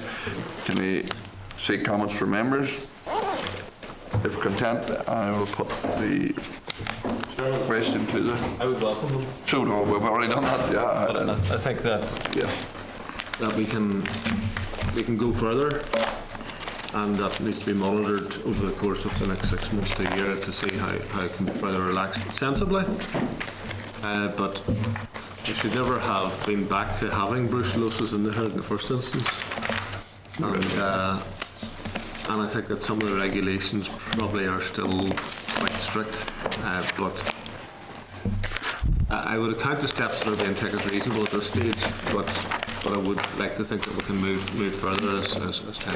Yeah, I do think that we should be brucellosis-free status within another 12 months, and if that happens, then I think that will end pre-movement testing, I hope. Can I put the question to the committee that the Committee of Agriculture and Rural Development has considered SR 2014-266, the Brucellosis Control Amendment Order, Northern Ireland 2014, and subject to content from the Examiner of Statutory Rules, has no objections to the rule. Great. Yeah. Agenda item 10, correspondence. Can I refer members to the correspondence received at pages 154 to 213. Are members content to act on the correspondence suggested on the index sheet at page 153? Agenda item 11, forward work programme. Can I refer members to the forward work programme at pages 216 to 218? Can I advise members that the consideration stage of the Reservoirs Bill will now be scheduled for sometime in January or February? Rivers Agency hope to be in a position to advise the committee soon regarding the proposed amendment put forward last week. Can I advise members that the oral briefing on the budget to 15-16, which we had originally scheduled for the 24th of November 2014, is now to move to Tuesday the 25th of November at 1:30 p.m. Can I seek agreement from members that the first meeting back after the Christmas recess period will be Tuesday the 13th of January 2015, which is the week of the plenary also. Members content with that? Yeah. Okay. Agenda item 12, any other business?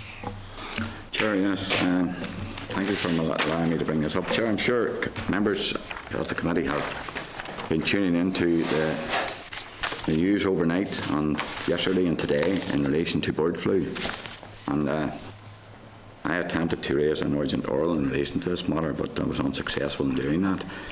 But as you know, there was a case confirmed, I think it was H5N8 strain of bird flu was confirmed in the Netherlands, and I think it was also in Germany. And we had an outbreak in a farm in Yorkshire as well, a duck farm, which confirmed bird flu as well. But I think we need to ask the department for an urgent update in relation to what precautionary measures and controls are in place to ensure that this bird flu doesn't reach our shores here in Northern Ireland, and ensure that deadly disease in any of its strains or variations certainly does not reach over here. We are now coming into a very particular time at Christmas, and which is very important for the poultry producers and processors. And no more snowing down in my own constituency in Upper Bann with my park, and certainly those are big issues, but we need to seek reassurances in relation to where we are with this and what the Minister and the Department is doing to give that reassurance in relation to whether it's working with the Secretary of State and DEFRA in England, and also regarding to health issues here as well, maybe with their own health minister and with the department as well. But I think we need to urgently get some feedback from the department in relation to this, and I would ask the committee to agree that. I have been speaking to both the Permanent Secretary and the Chief Veterinary Officer and I have been assured, and this is any benefit, I've been assured that the immediate ban on live imports of poultry to Northern Ireland has already been taken effect. And my park imports quite a large amount of poultry meat, which now has to be licensed just to identify exactly where it's coming from and where it's going to. That is the current position. I've spoke to both this morning.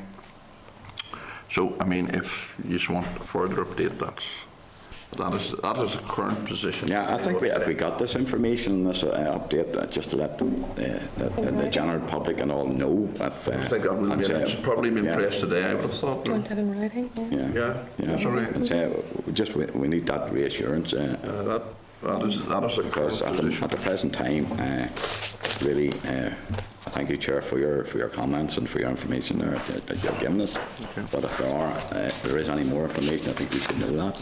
Absolutely. Okay. And any other information we keep members informed, is that? Yeah, yeah, that's fine. Thank you. And I'll get that just with it. Okay. Members. 30. This is